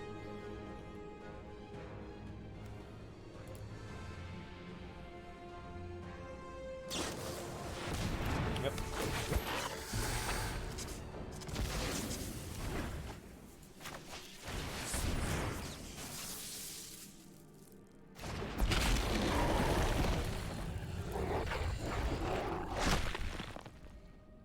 opponent is definitely going to have an issue dealing with this card. And then next turn, BSC's most likely going to spend his turn trying to figure out how to deal with this. Good chance we get to land this Garrick.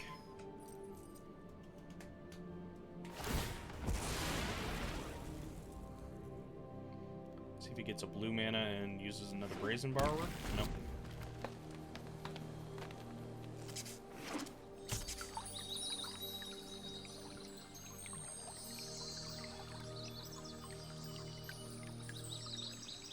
If he attacks, I'm just not even going to block. So I'm not certain if he's using Giants or not in the deck. So here we're going to attack and force him to attempt to use something. And I will hope he doesn't have a counterspell as I go for the Garrick afterward.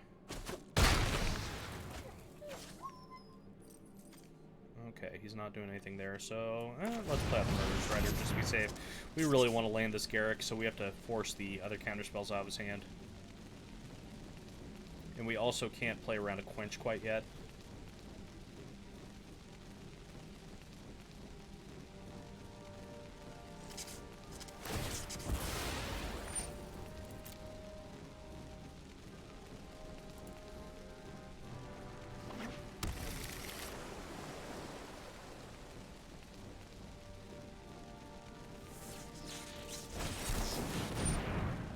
Sinister Sabotage, yep. That's just fine with us.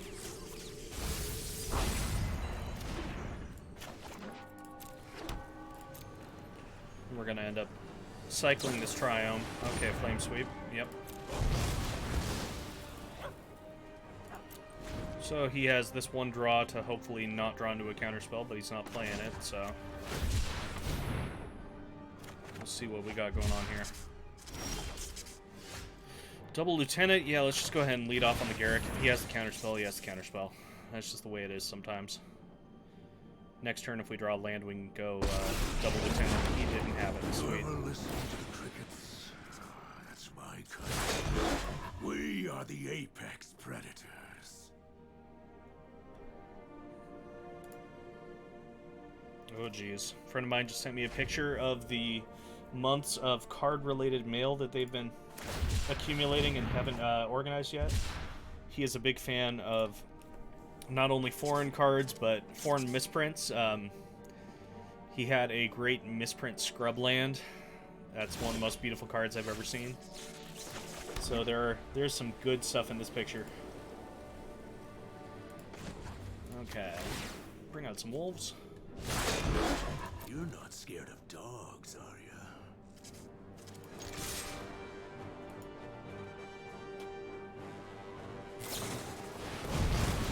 Flame Sweep? Oh no.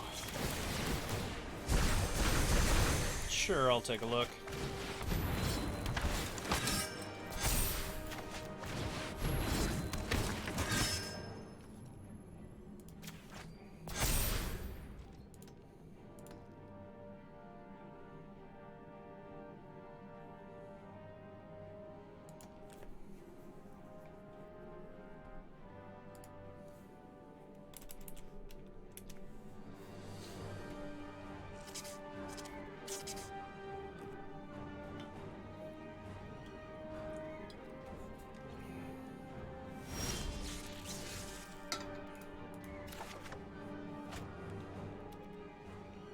Oh, very nice. Love the maze. Yeah, we'll put that on top. That's fine.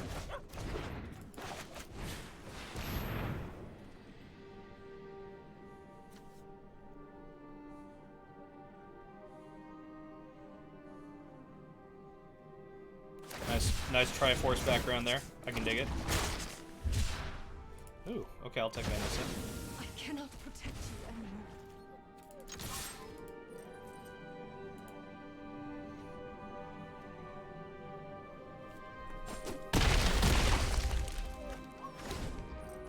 Yeah, let's see. I'll get a quick bad picture here.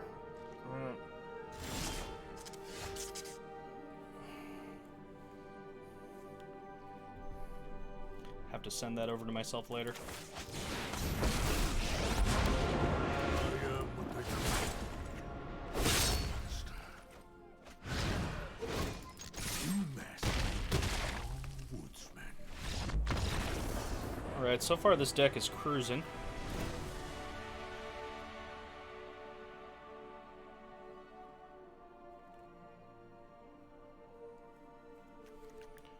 Okay, against what they're doing, we definitely want the Remorses in. We definitely want the Grasps. Baneslayer to fight through. Seems okay. Mythos we don't really have to worry about too much. We will cut those. We will cut... Eliminate only seems okay. It does kill a couple of the smaller things, but not really smaller things that we care about. Vraska is not wonderful in this one. Main thing is we want to have really good answers to the Nissa. Bosries are okay. They do block a little bit, but they could be better. So we'll go ahead and trim one, trim a Knight of Autumn.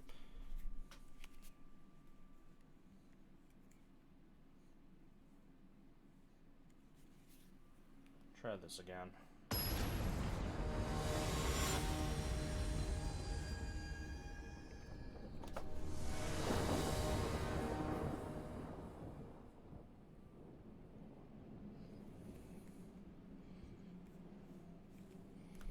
And of course, got to get a picture of the old playmat here.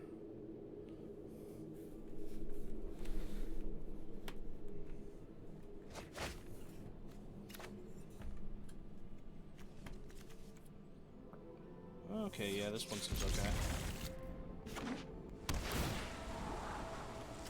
Wallpaper engine. I'm not too familiar with that, unfortunately.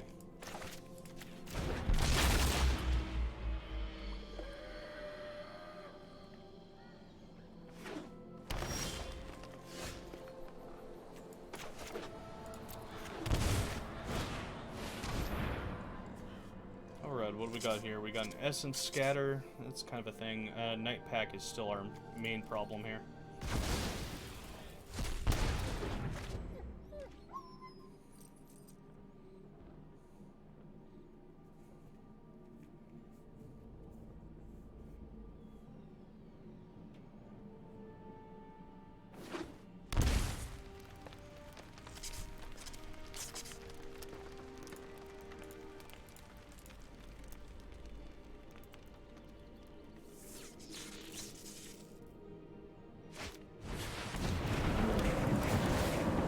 No, I'm good on playmats. I have so many playmats, it's not even funny.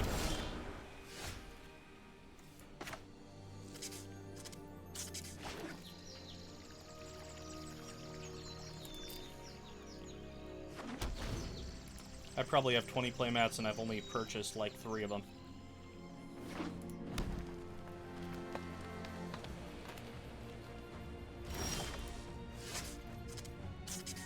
Alrighty. So he still has that, he still has that. Let's go ahead and play out this Bosries, but just because we need to get rid of the counterspell.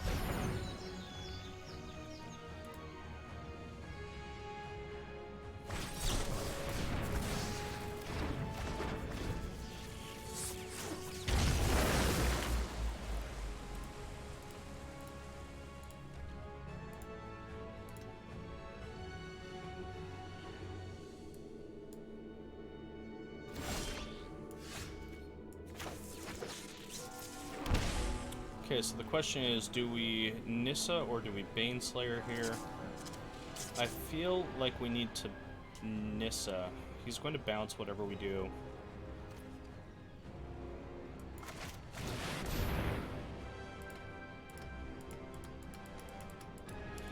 Yeah, I have a ton of playmats from winning when the stores used to do game day events, that kind of thing, for the person winning. So I have probably 7 or 8 from that, and then just other ones that I've gotten from one reason or another. Okay, there's a picture.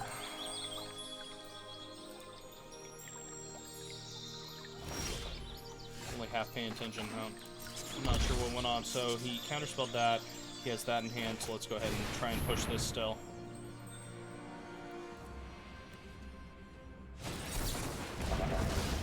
Oh, another negate. Okay, that's fine.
Okay, so we're gonna Baneslayer. Gonna play this out just to hold up the Murderous. We're taking damage, but damage is fine.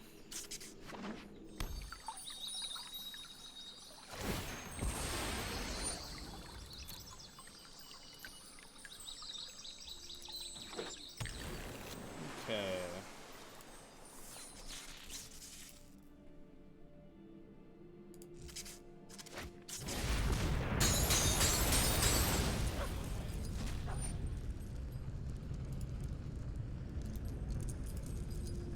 That's an arrow.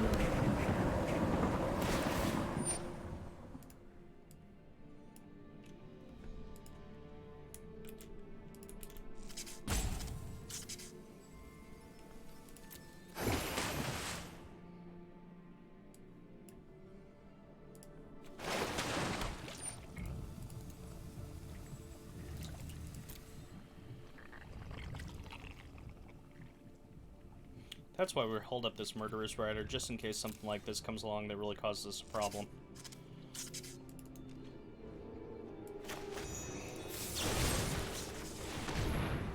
So hopefully he's out of the counter spells at this point. He's drawn so many in this game. Oh, and Ether Gust. Okay. Yeah, that's fine. Saves us 2 points of damage, so... And now we have the Baneslayer to go in, and we can start drawing cards with the castle. Playing a little bit sloppy this game, but... that is fine.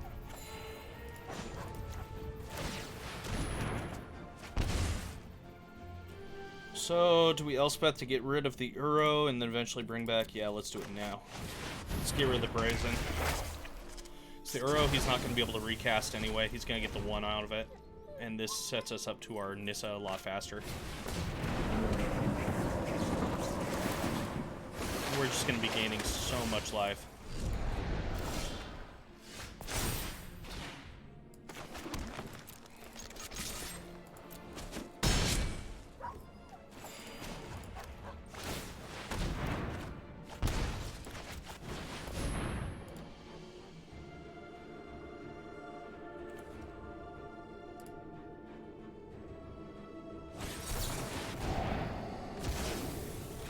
Okay, Sinister Sabotage, that's fine.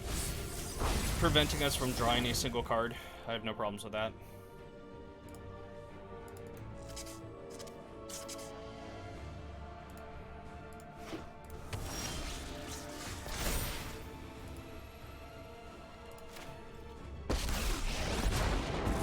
Protect that which cannot protect itself. This Nissa is going to pretty much clean things up here. The land fights for us.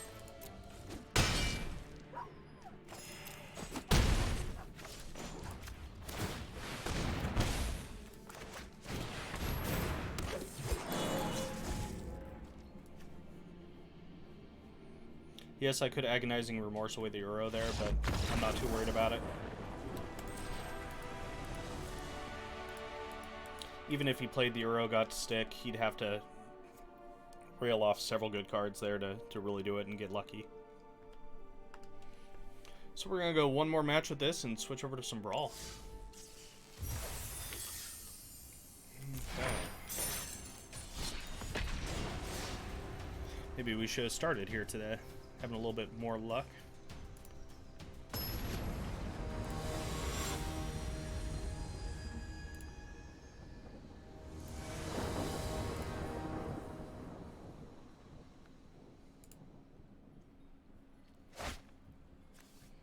Alright, we can keep this hand. We have an early questing beast.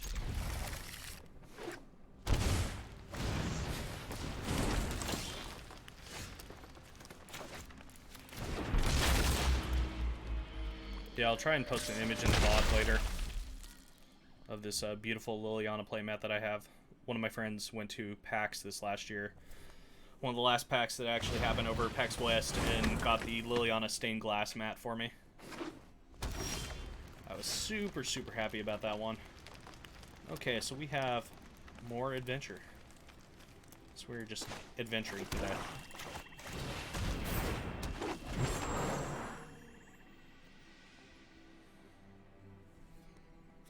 Questing beast, why can't you also have trample?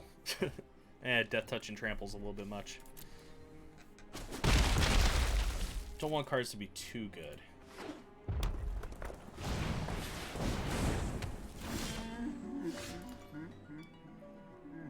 Alrighty, does that change things?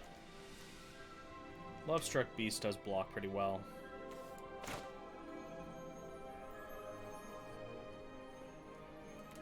Just be trading my questing beast with it. We could play the lieutenant, make it a little bit bigger. Yeah, we can play the lieutenant. I think that's the way to go.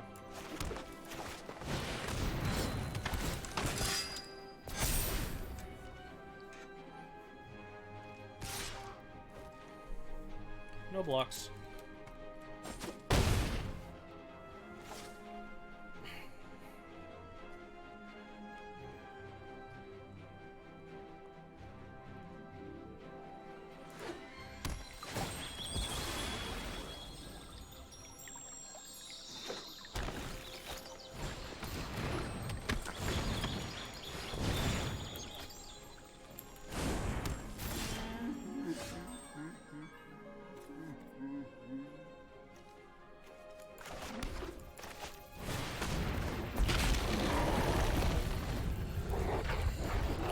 Because our opponent has so many 5/5s, we're just going to play back on the defensive for a hot sec here. We can always double block with the Bosri's Lieutenant and the Paradise Druid, make him decide what he wants to kill. Or if he has a Bone Crusher in hand, he still kills both, but that wouldn't be the end of the world. We're not doing a whole lot right now anyway. Really wouldn't mind seeing a Vraska or possibly a Garruk. Garruk could be pretty good right now.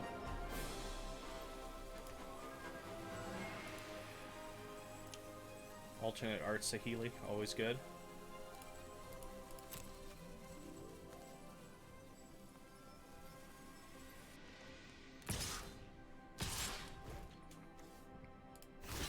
Go ahead and block one there, and then let's see if he has a Bone Crusher.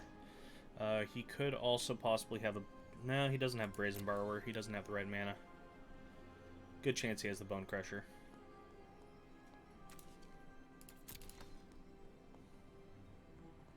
I don't think he was expecting me to double block.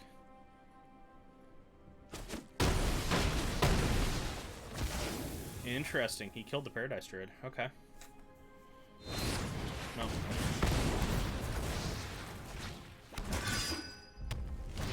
Well, prediction came true. Ooh, there's the Garruk. So that's going to be really good next turn. But we're going to play out this Visionary, see what we get. Dontha. Not the best right there.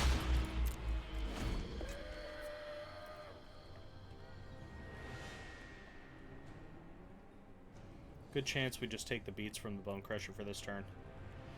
Next turn, we're going to land the Garruk, throw out 2/2/2s.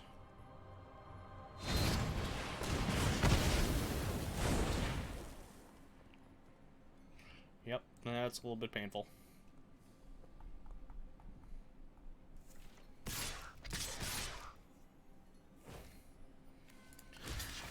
Interesting, these attacking with the 1/1s.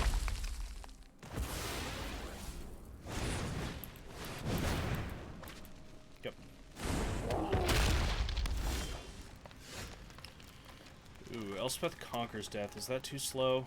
I think that's too slow. Need to take the damage here.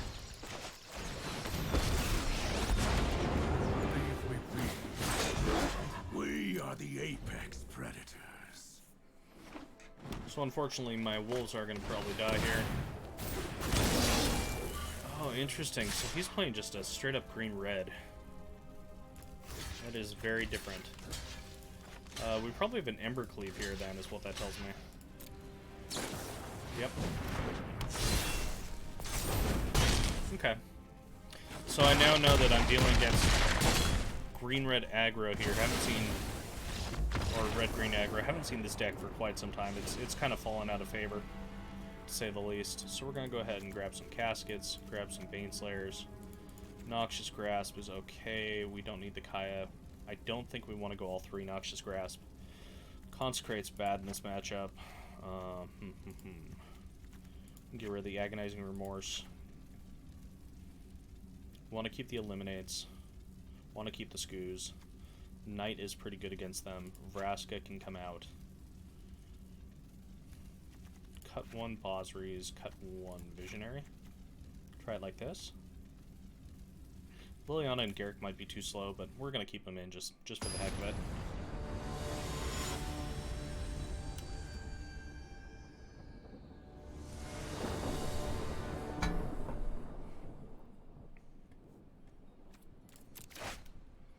Yeah, this hand's fine. If we get a third mana, we're okay. Temple Garden is going to help us get that Glass Casket out and cast everything in our hand. If we only had black mana, we'd have to get rid of it, of course, but... man, it's going to be really sad when Shocks do rotate out of Standard. But then again, with them rotating, if we do get the Fetches in Zendikar, but they've said about those only being in the Collector's Boosters, I don't know. I highly doubt they're going to be an actual Standard. They're probably going to be only in those boosters and told, oh hey, this is an ancillary slot so you can't play it. Would be my guess. Because I know in the past, Wizards has come out and they've said they don't want to print Fetches into Standard. Just because the problems it causes. And especially having Fetches and Shocks. They wouldn't be overlapping though, which is a nice thing.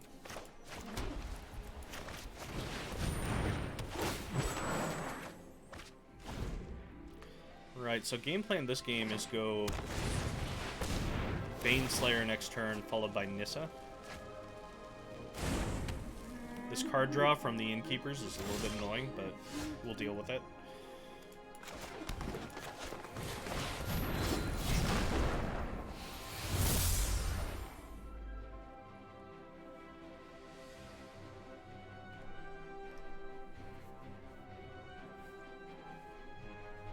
Trying to figure out how they're going to deal with this Baneslayer. And that is not the way.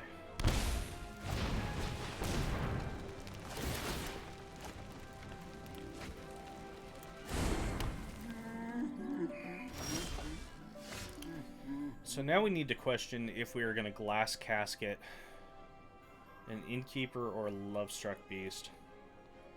I almost feel like we need to get rid of the Innkeeper.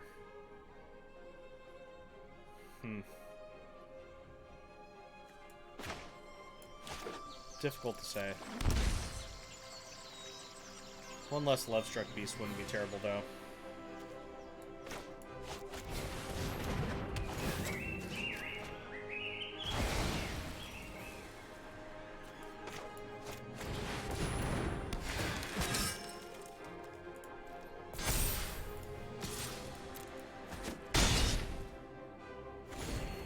Does allow him to attack in with an Ember Cleave this next turn, but that's okay. We take 1,000,000, it's fine. That and he just might not have the second red source. So that'd be fine too. So we don't mind this trading back and forth. If we draw a black mana, we're actually really happy. Because Liliana is definitely kind of scary for him. Wow, that's a third Lovestruck Beast, okay.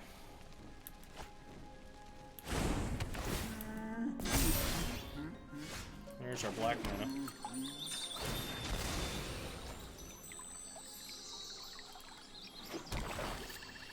So for now, I think we're just going to play this Lily out, plus the Lily, force him to attack in. Let us march into battle and make new comrades. And we're going to draw some cards off it. But effective. The one place this goes bad is if we block with the Baneslayer and he plays an Embercleave. So the Baneslayer is probably not going to block one of the Lovestrucks.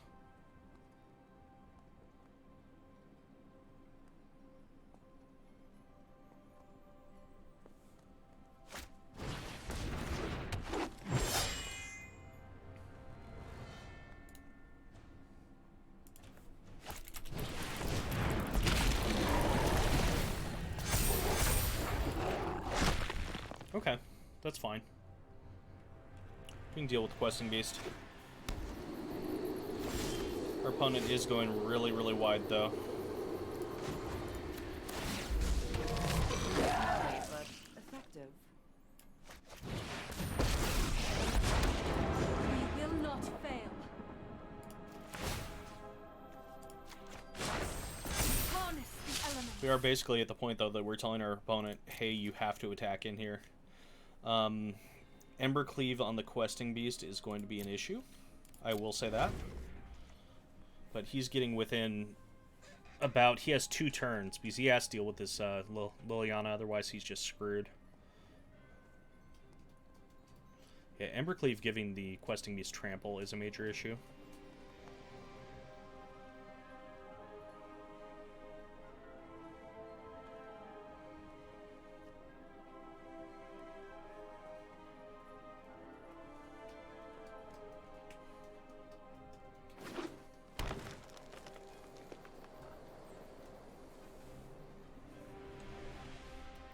Nice thing is, though, when he does do his Alpha Strike, assuming he doesn't just kill me somehow, this Liliana is going to draw me 1,000,000 cards.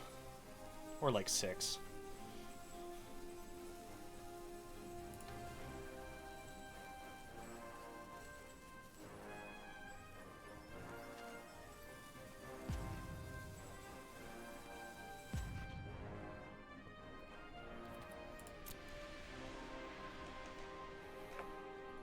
Alright, what's our opponent going to do here? They're just going to pass through. Yep, that's fine. Another eliminate. Okay, so we're setting up for a really good turn against them. We're just going to keep playing it patient. Let's go ahead and...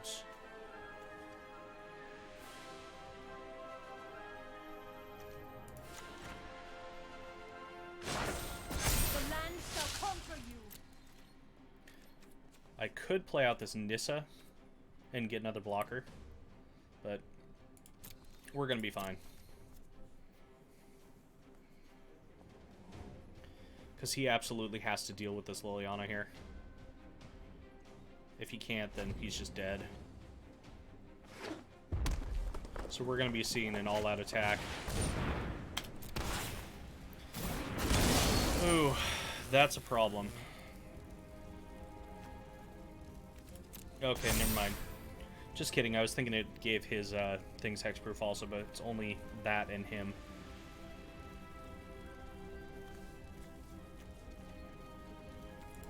So let's see how these attacks go. There we go. There's the Alpha Strike. The funny thing is, though, he just dies on the backswing here. So I could just let this all through.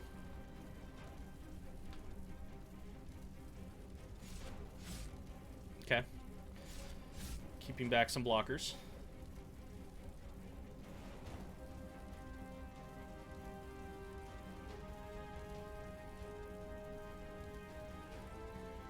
As I said, even regardless, he's just going to die on the backswing, especially having the double eliminate in hand.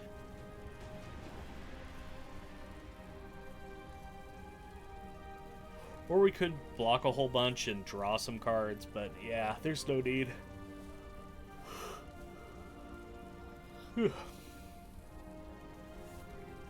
Time for more caffeine, except it's almost out.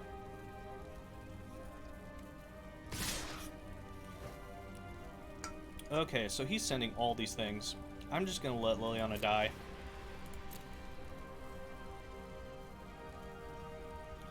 Liliana was nice. It was really nice.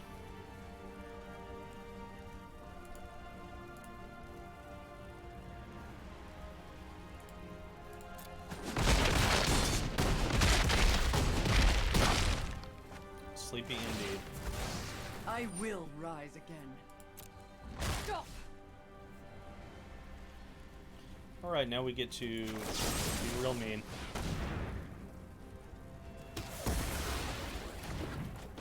And this will be game. Unless he brought in, like, a fog.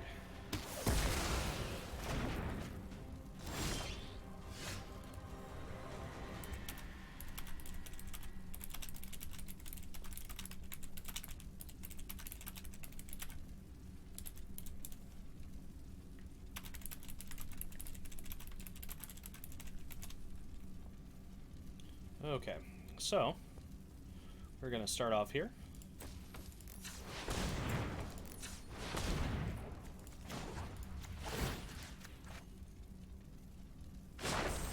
Behold, nature's true power.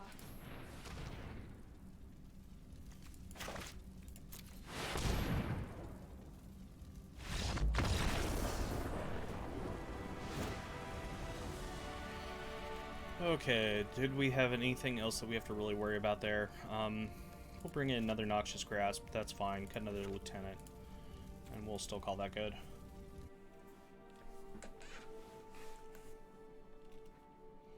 Hopefully get this last win here.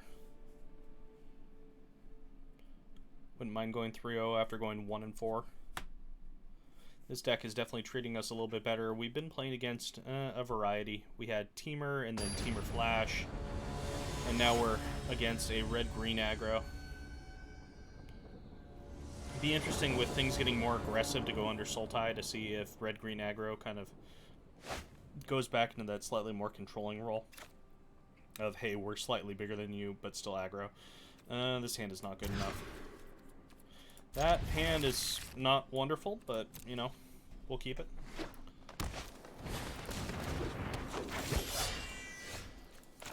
Grasp is really good. Our whole goal of this game is live to get to this point.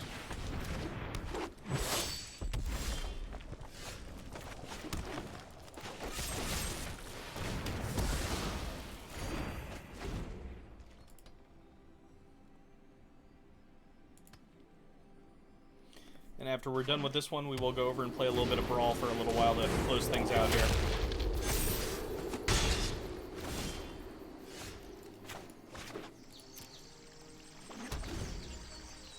This questing beast will hopefully stabilize things a little bit.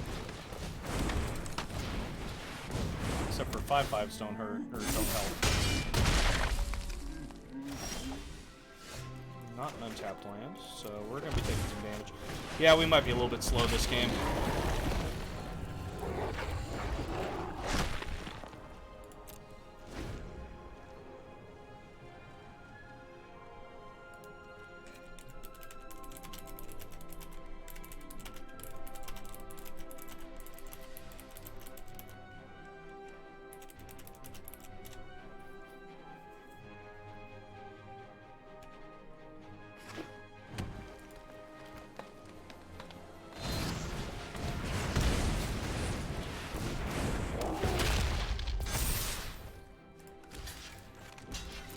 And that would be it. GG to my opponent. Sadly, we didn't go 3-0 with that one. They got a little bit too aggressive to start. Our second hand was not wonderful, but that is the way of it sometimes. Alright, so we're going to go over to Brawl for a little while here. Have a friend that is hopping on, and we're going to play some Brawl games. I have a newish deck, an Luna deck that I want to try out. Go ahead and bring that up while I'm waiting for him to get on.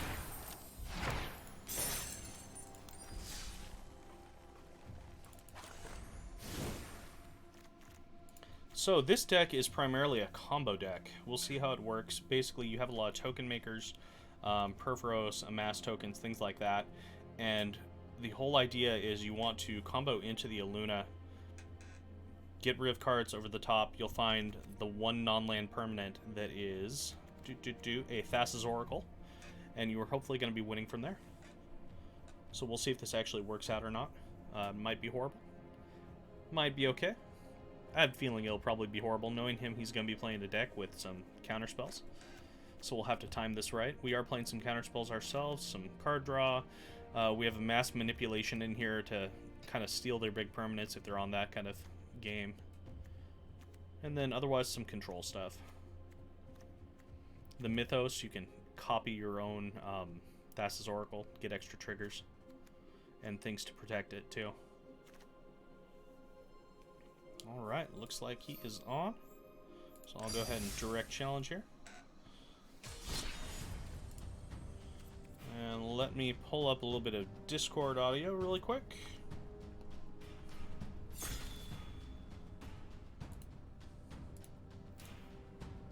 Alrighty.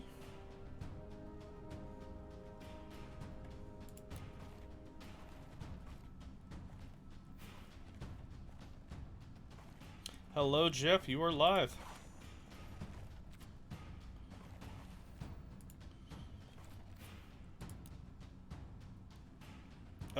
I did the wrong direct challenge. Yes, I will go ahead and cancel that. Can you bring your mic a little bit closer by any chance? Yes, that is perfect. Okay, best of one. No, I don't want to do a best of one.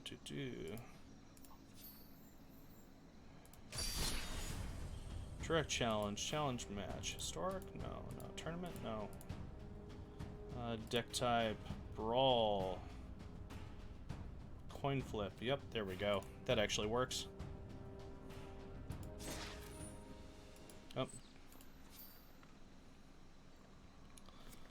That's a-okay.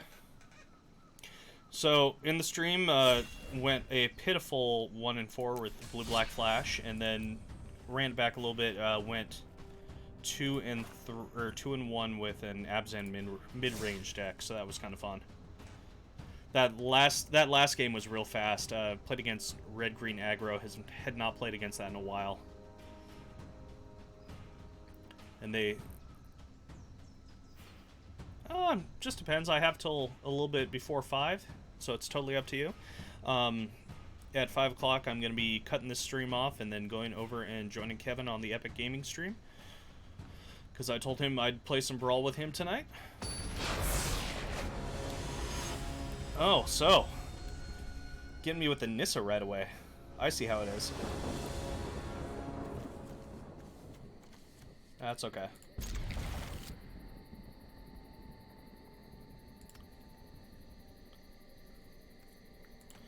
Yeah, Arena is not exactly the most stable program.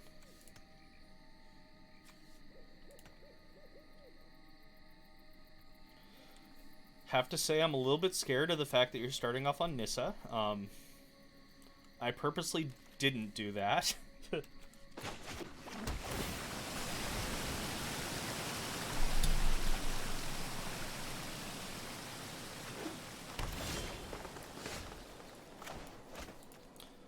Yep.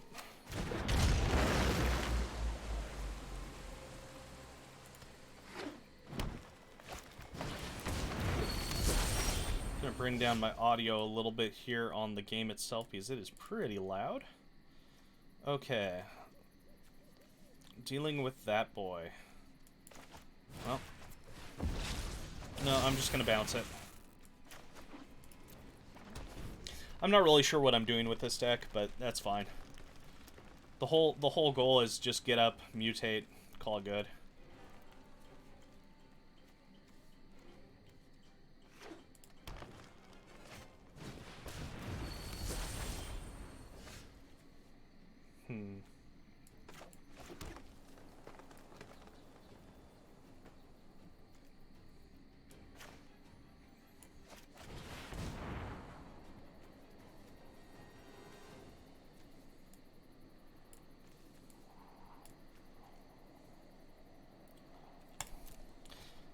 Yeah, that would happen. Which Ashiok? 5-drop or 3-drop? Okay, that's vaguely annoying. Mono blue mill. Okay, yeah, that seems annoying. Not a ton of ways to interact with that.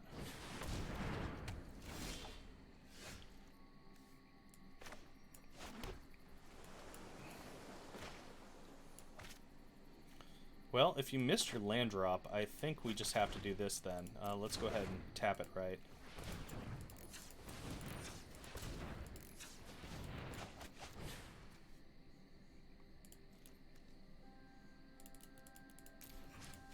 Nope. Just gonna get rid of your dude.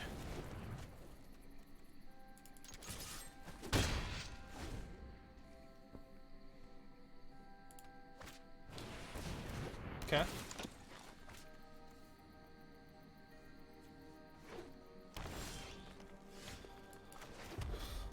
Alright, let's see what happens here.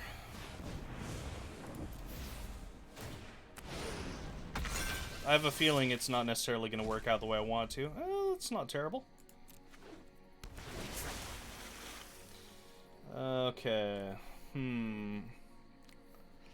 Yeah, it's fine. Don't worry about it. Extra devotion to blue. You know, it's not that much. One of them on top of your library and the rest in the bottom in random order. So we're going to go ahead and put this Lazatep plating on top. Sadly, there are still 4 cards here. I'm supposed to mill myself out entirely, but, you know, Thessa's Oracle doesn't always work that way.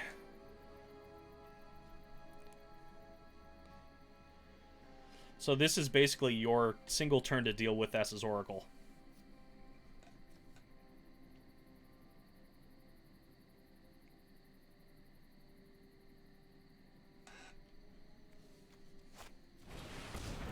Unfortunately, I do have to still have a way to put it back in my hand and redo this. So I might have to actually rely on this Illuna killing you. Because the Oracle only triggers on entry, sadly. But we can do this. This is kind of funny. Yep. So that should be so much bigger, but since everything gets RFG'd,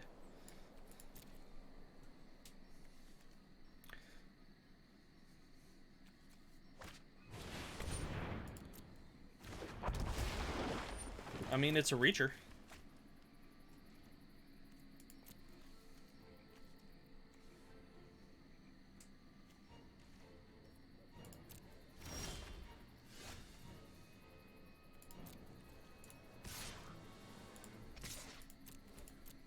It's okay, it's still fast enough, most likely. Believe it or not. Okay, which one do we care about? We care about the Destiny Spinner, I guess.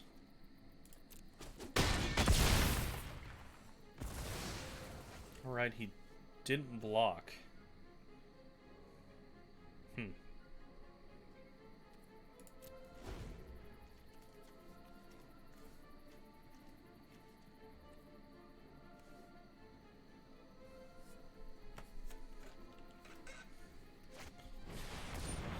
Ah. Let's see if you get another reacher.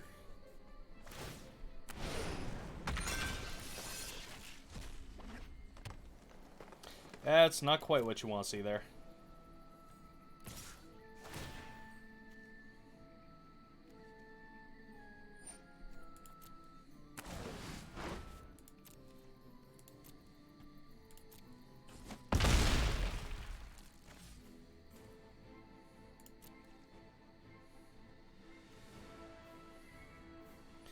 Yeah, unfortunately, I'm kind of running out of options in my deck to do that, so that is the one downside.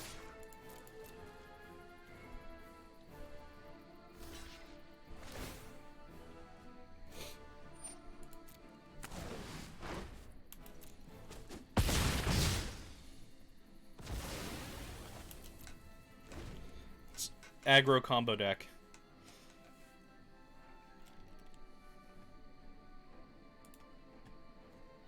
Yeah, Thassa's Oracle is kind of funny and kind of terrible at the same time. This whole deck is just like, either I'm gonna brick on you or I'm gonna be okay. And it, for the most part, bricked on me. Okay, yeah.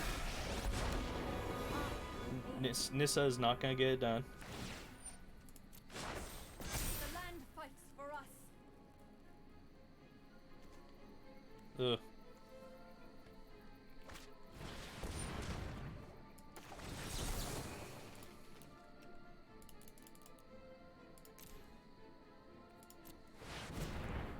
That's okay.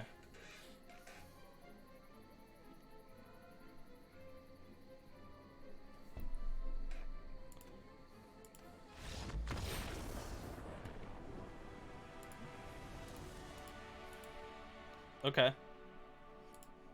I'll go ahead and change it up too. Here, I'll switch over to my version of Nissa.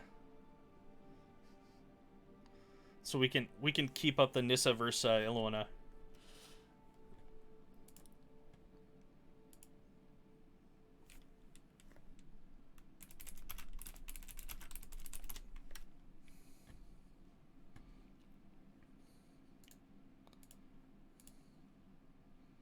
Waiting for server.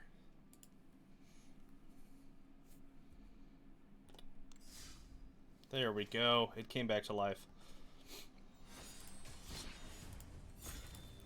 Yeah, that's fine.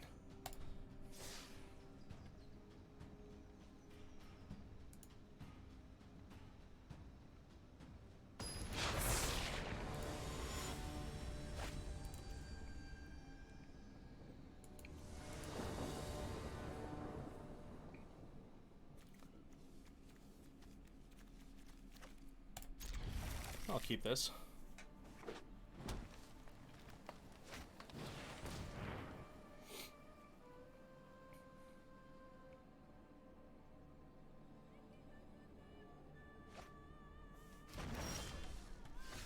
Oh no.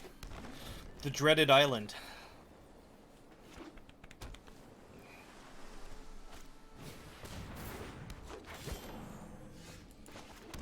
I mean, it's not terrible.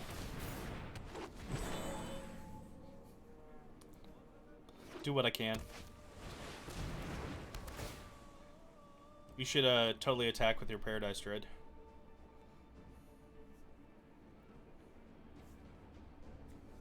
It's okay, B. I'm gonna be attacking with my Paradise Druid, Jeff, so you had your warning.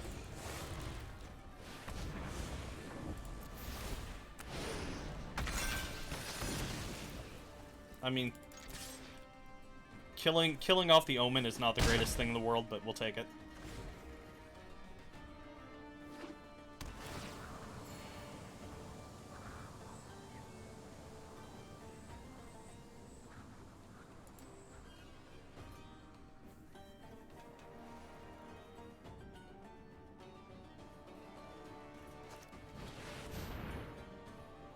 Okay.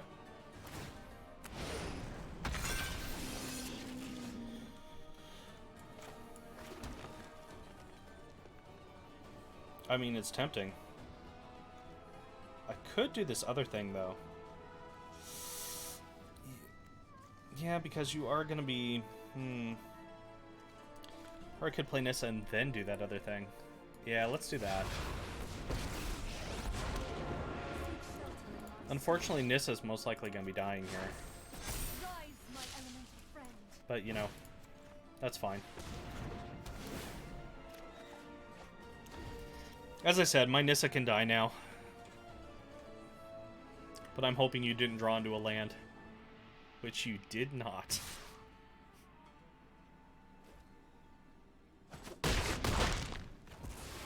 Forgive me.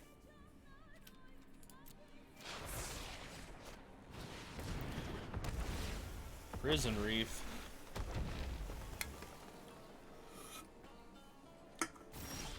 Nice fair card. Okay.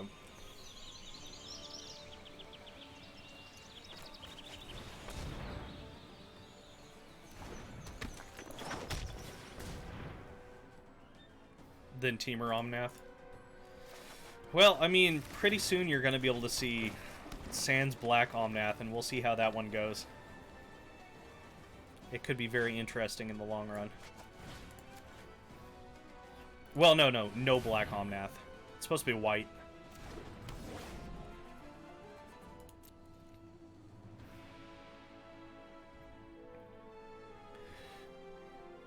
Yeah, no, I have a feeling they're actually giving him the 4th color, and eventually they'll give him the 5th color when they go back to Zendikar for the 4th time.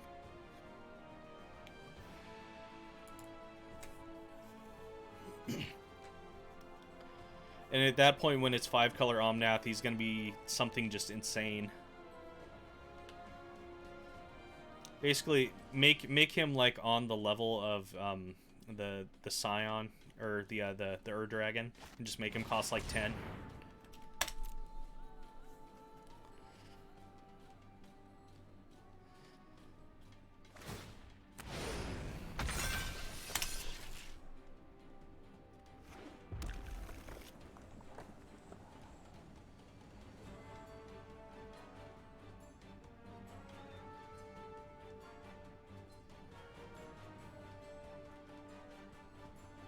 Sometimes that's all you need, and there are a good number of ways to fetch up lands. There are definitely. Okay, we're taking some beats here.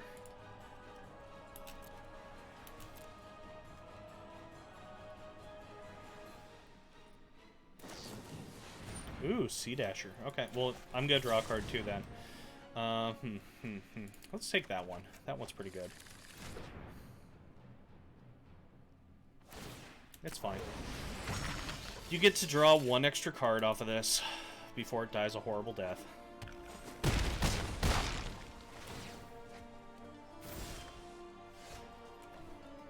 Okay, so what's our best way of doing this? We have 4, 5, 6, 7, 8 mana currently available. That would give us not quite enough for that, so we have to do this first.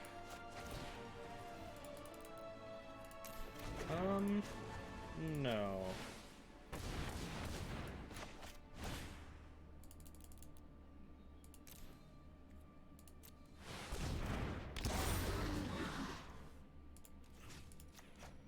Yep, can't have you gaining card advantage. Then the follow-up. We'll just go ahead and draw a card.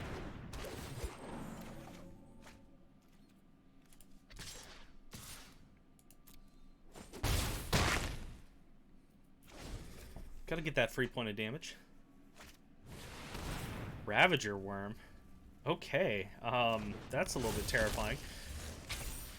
I haven't seen that card played since I played it in the pre-release for that set. That card was such a bomb in that pre-release. I ended up just splitting with the other person for top place. It was very, very good. Okay, now we actually have to deal with that Ravager. I will protect the virtue of this world. Be wary of the ground you walk on. Mm-hmm.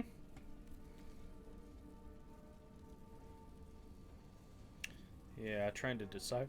Do we do this other thing? Nah. We'll play out Gargles.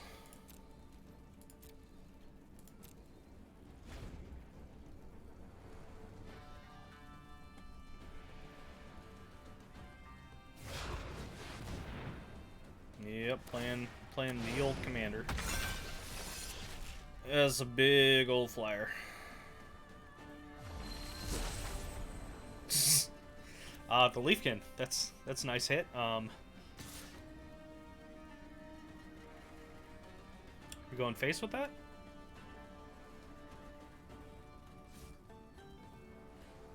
I mean, you can go face with that. That's fine with me.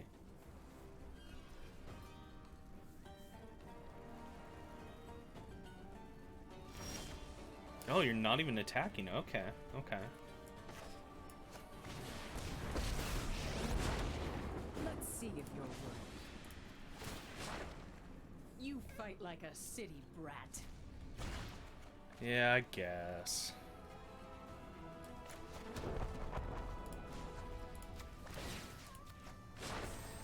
Harness the elements.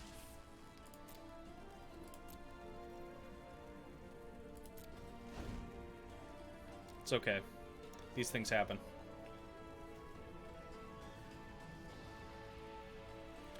Question is, what did I get off of this Vivian? Was it a land? Was it a spell I can't cast? You may never know. Oh no.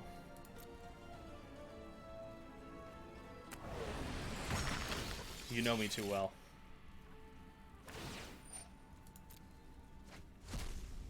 Couple years. Ooh, okay. Season of Growth. That's a fun one. Man, and your thing's turning back into a real boy. Okay. This is officially starting to get a little bit out of control. This may end up being this Nisidek's first loss.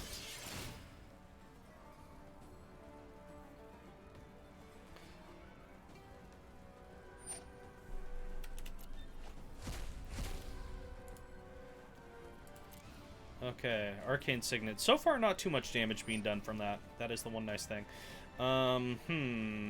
I can only activate that during my turn. That's unfortunate.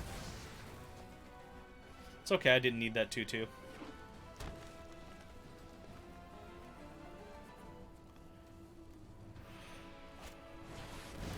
Oh, that is a very good draw. I'm afraid. I'm very afraid.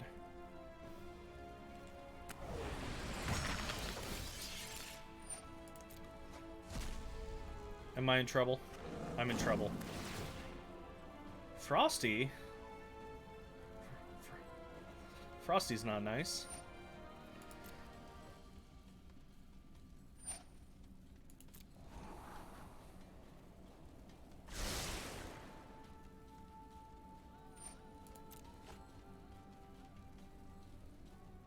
Well, I think I'm in trouble.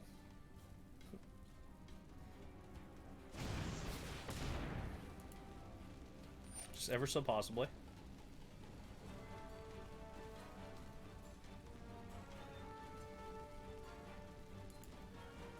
Okay. You're definitely ahead on me, or ahead of me on the land here. Okay, so I think we're gonna have to unfortunately do that. Don't want to get rid of my Gargaroth, but it might be happening.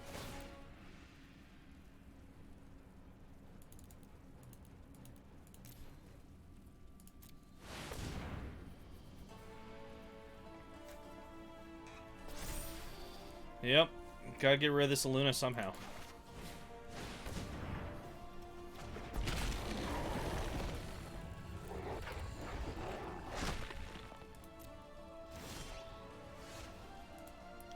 The Beast What Quest. Ooh, that was a good draw. Okay, this solves some problems. This definitely solves some problems.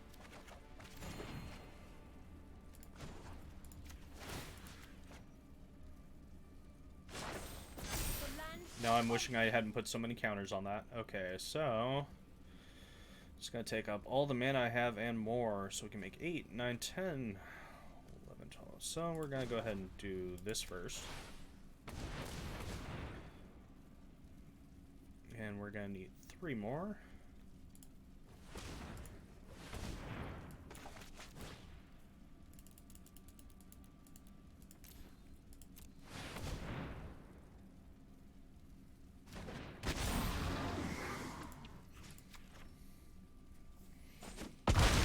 Yeah, just giving him a little tickle. Then we're gonna go ahead and say Vigilance Reach right here. The mysteries of life are endless. And now we send the team.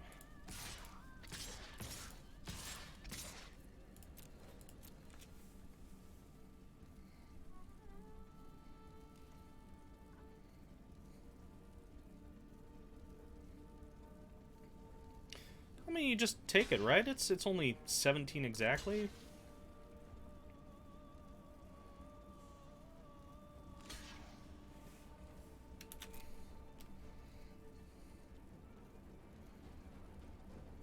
I'm still terrified of whatever you drew last turn, though. Do I have hexproof? No.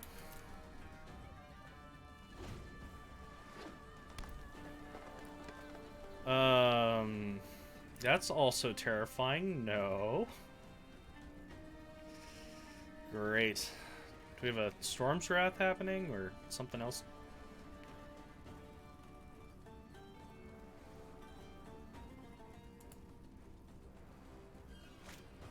Oh, mass manip. Okay, yeah, that's pretty good. So you're targeting those 4? Huh, okay.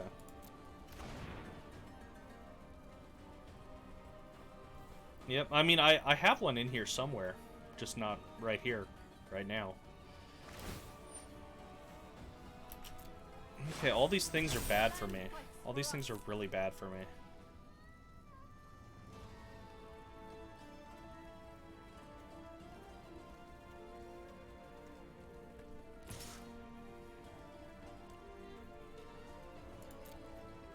It's okay.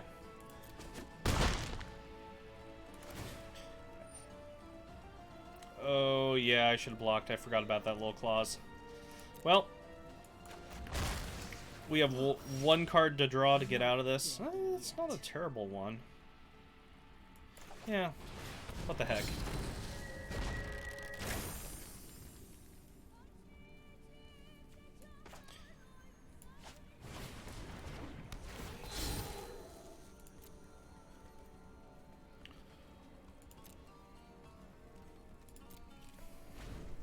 So we're not quite dead yet, but, I mean, it's not looking great.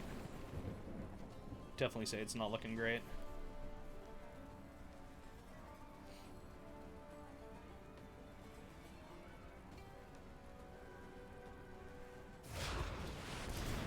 And the Illuna starts again. Yet again, why this Nylea just doesn't have reach is beyond me. Yeah, Nylea, and then the other one that I think is such a fail is Oketra. It's like they're both using a giant bow. They're both gods with a bow. Why don't they have reach? Stop playing standard, Jeff. Stop playing standard. This is not cool, man. It's really not cool. You're not supposed to be playing standard. Oh boy. Okay, you found that Nissa answer. Or that Nylea answer. Spring eternal. I'm just gonna hover over this button right here. Starts with a C. Ugh. Yep. Good game, sir. That was kind of brutal. Do you have time for one more? Sweet. So I have about time for one more before I have to bring this stream down. I'm gonna bust out a deck that I made today. I made a Calyx deck. The green-white Planeswalker that everyone forgot about from Theros.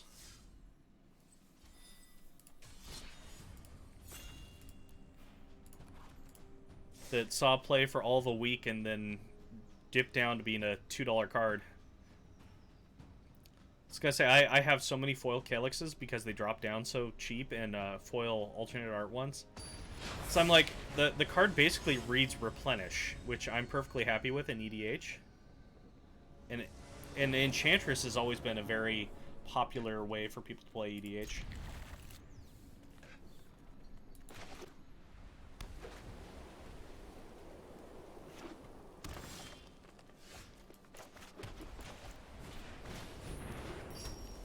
Yep.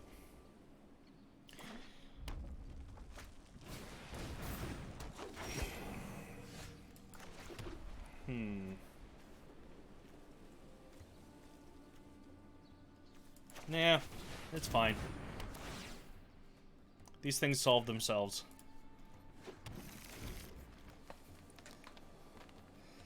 It would be. Rada. Okay, so Rada is currently the #1 played Brawl commander. Yeah, which I think is kind of funny.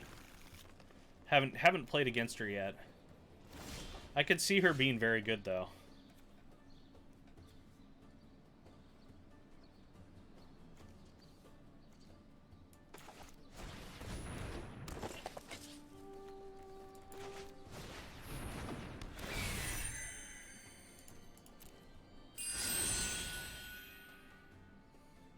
Yep.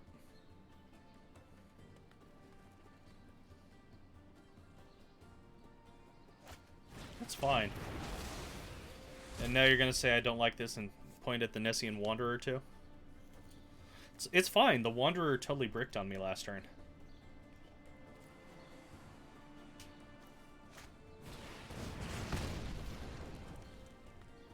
You know, I try. It's fine. Everything's fine. Things aren't on fire.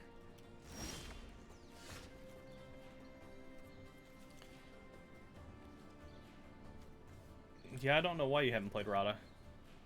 Does Rada have haste? No, she doesn't. Okay, that's a plus. What else does she do, though? She gets big.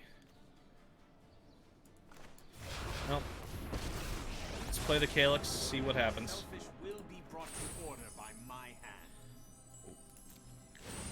Okay, Stars will got light nothing. our way. So we blanked on the Nessian Wanderer trigger. We blanked on the Calyx. It's okay. We won't blank eventually. Oh, why you gotta be mean like that? Okay, we're blanking again. Skyward and receive the gifts of the gods. It's okay. These things are fine. These things are all fine. Nothing's on fire yet.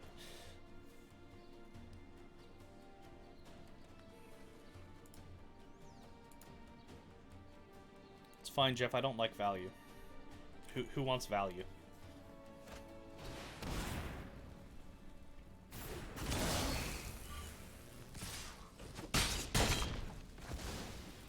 How dare you, sir? How dare you? How dare you?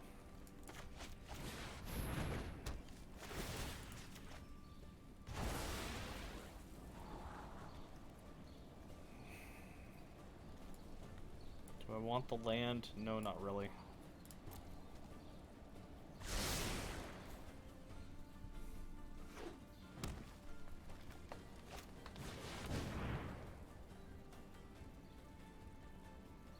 We have the Cultivate. Thankfully, he doesn't have the Rot out. Yeah, I know, that's kind of sad. Alright, now we get to have some fun.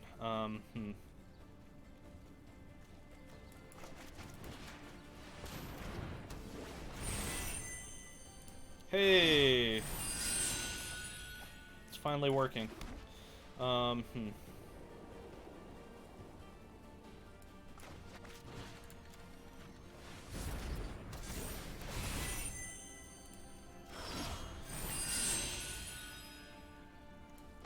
Don't worry about it. Don't worry about it. Don't worry about it. Don't worry about it. Don't worry about it, Jeff. It's fine. It's not doing anything to you.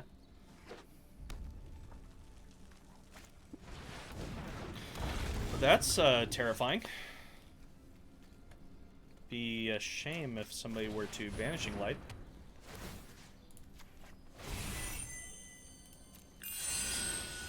What?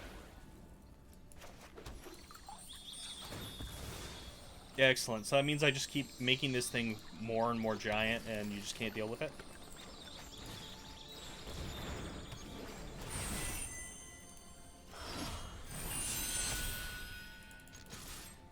I mean, it's only a 5/9. It's okay, it's not really doing much. Nope, pretty much.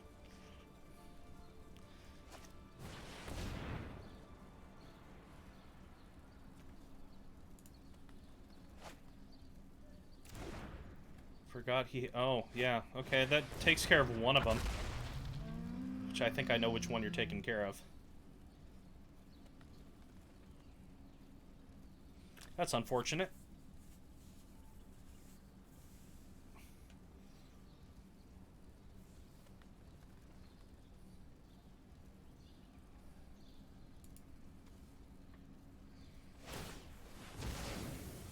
Yep.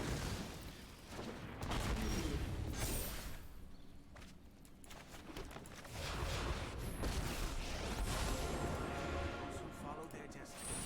Nothing to fear from me. Well, let's stick it under there. I don't really care about that one. You'll cease your meddling.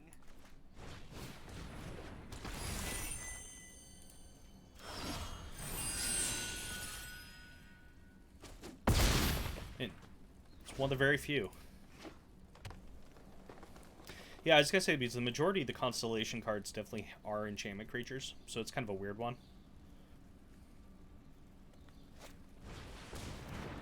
You know, this might be the biggest Nessian Wanderer that's ever existed.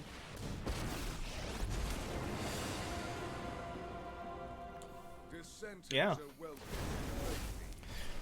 Watch you get a big, hasty flyer.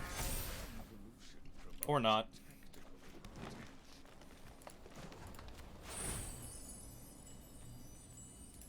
That wouldn't be terrible.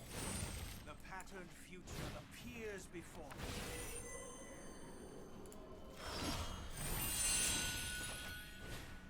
Man, if you could see my hand, that's literally 5 lands right now. Yeah. It's a real good hand. Do I care about this Luca? No, we're just going face.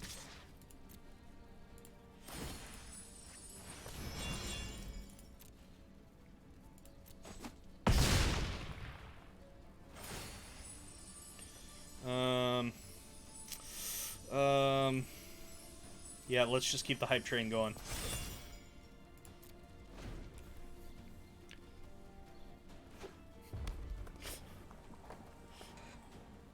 I want a bigger Nessian Wanderer.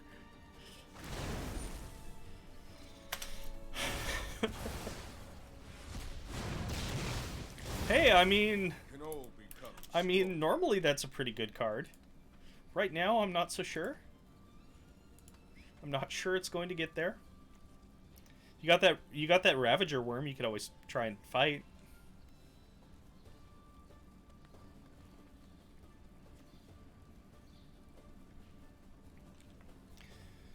Yeah, I would say you need to play another source or two of enchantment removal.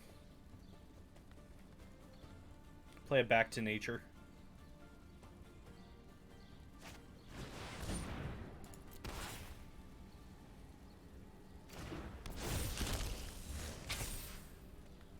Yeah. Oh, I was just about to give this protection from green, but that'd be a bad thing. So we're gonna give it pro red.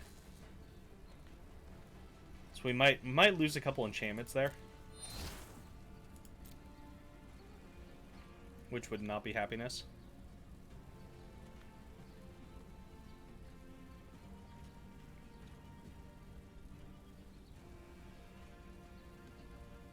As I said, though, all you need to do is put a stop to this Nessian Wanderer, and then I'm in trouble. Okay.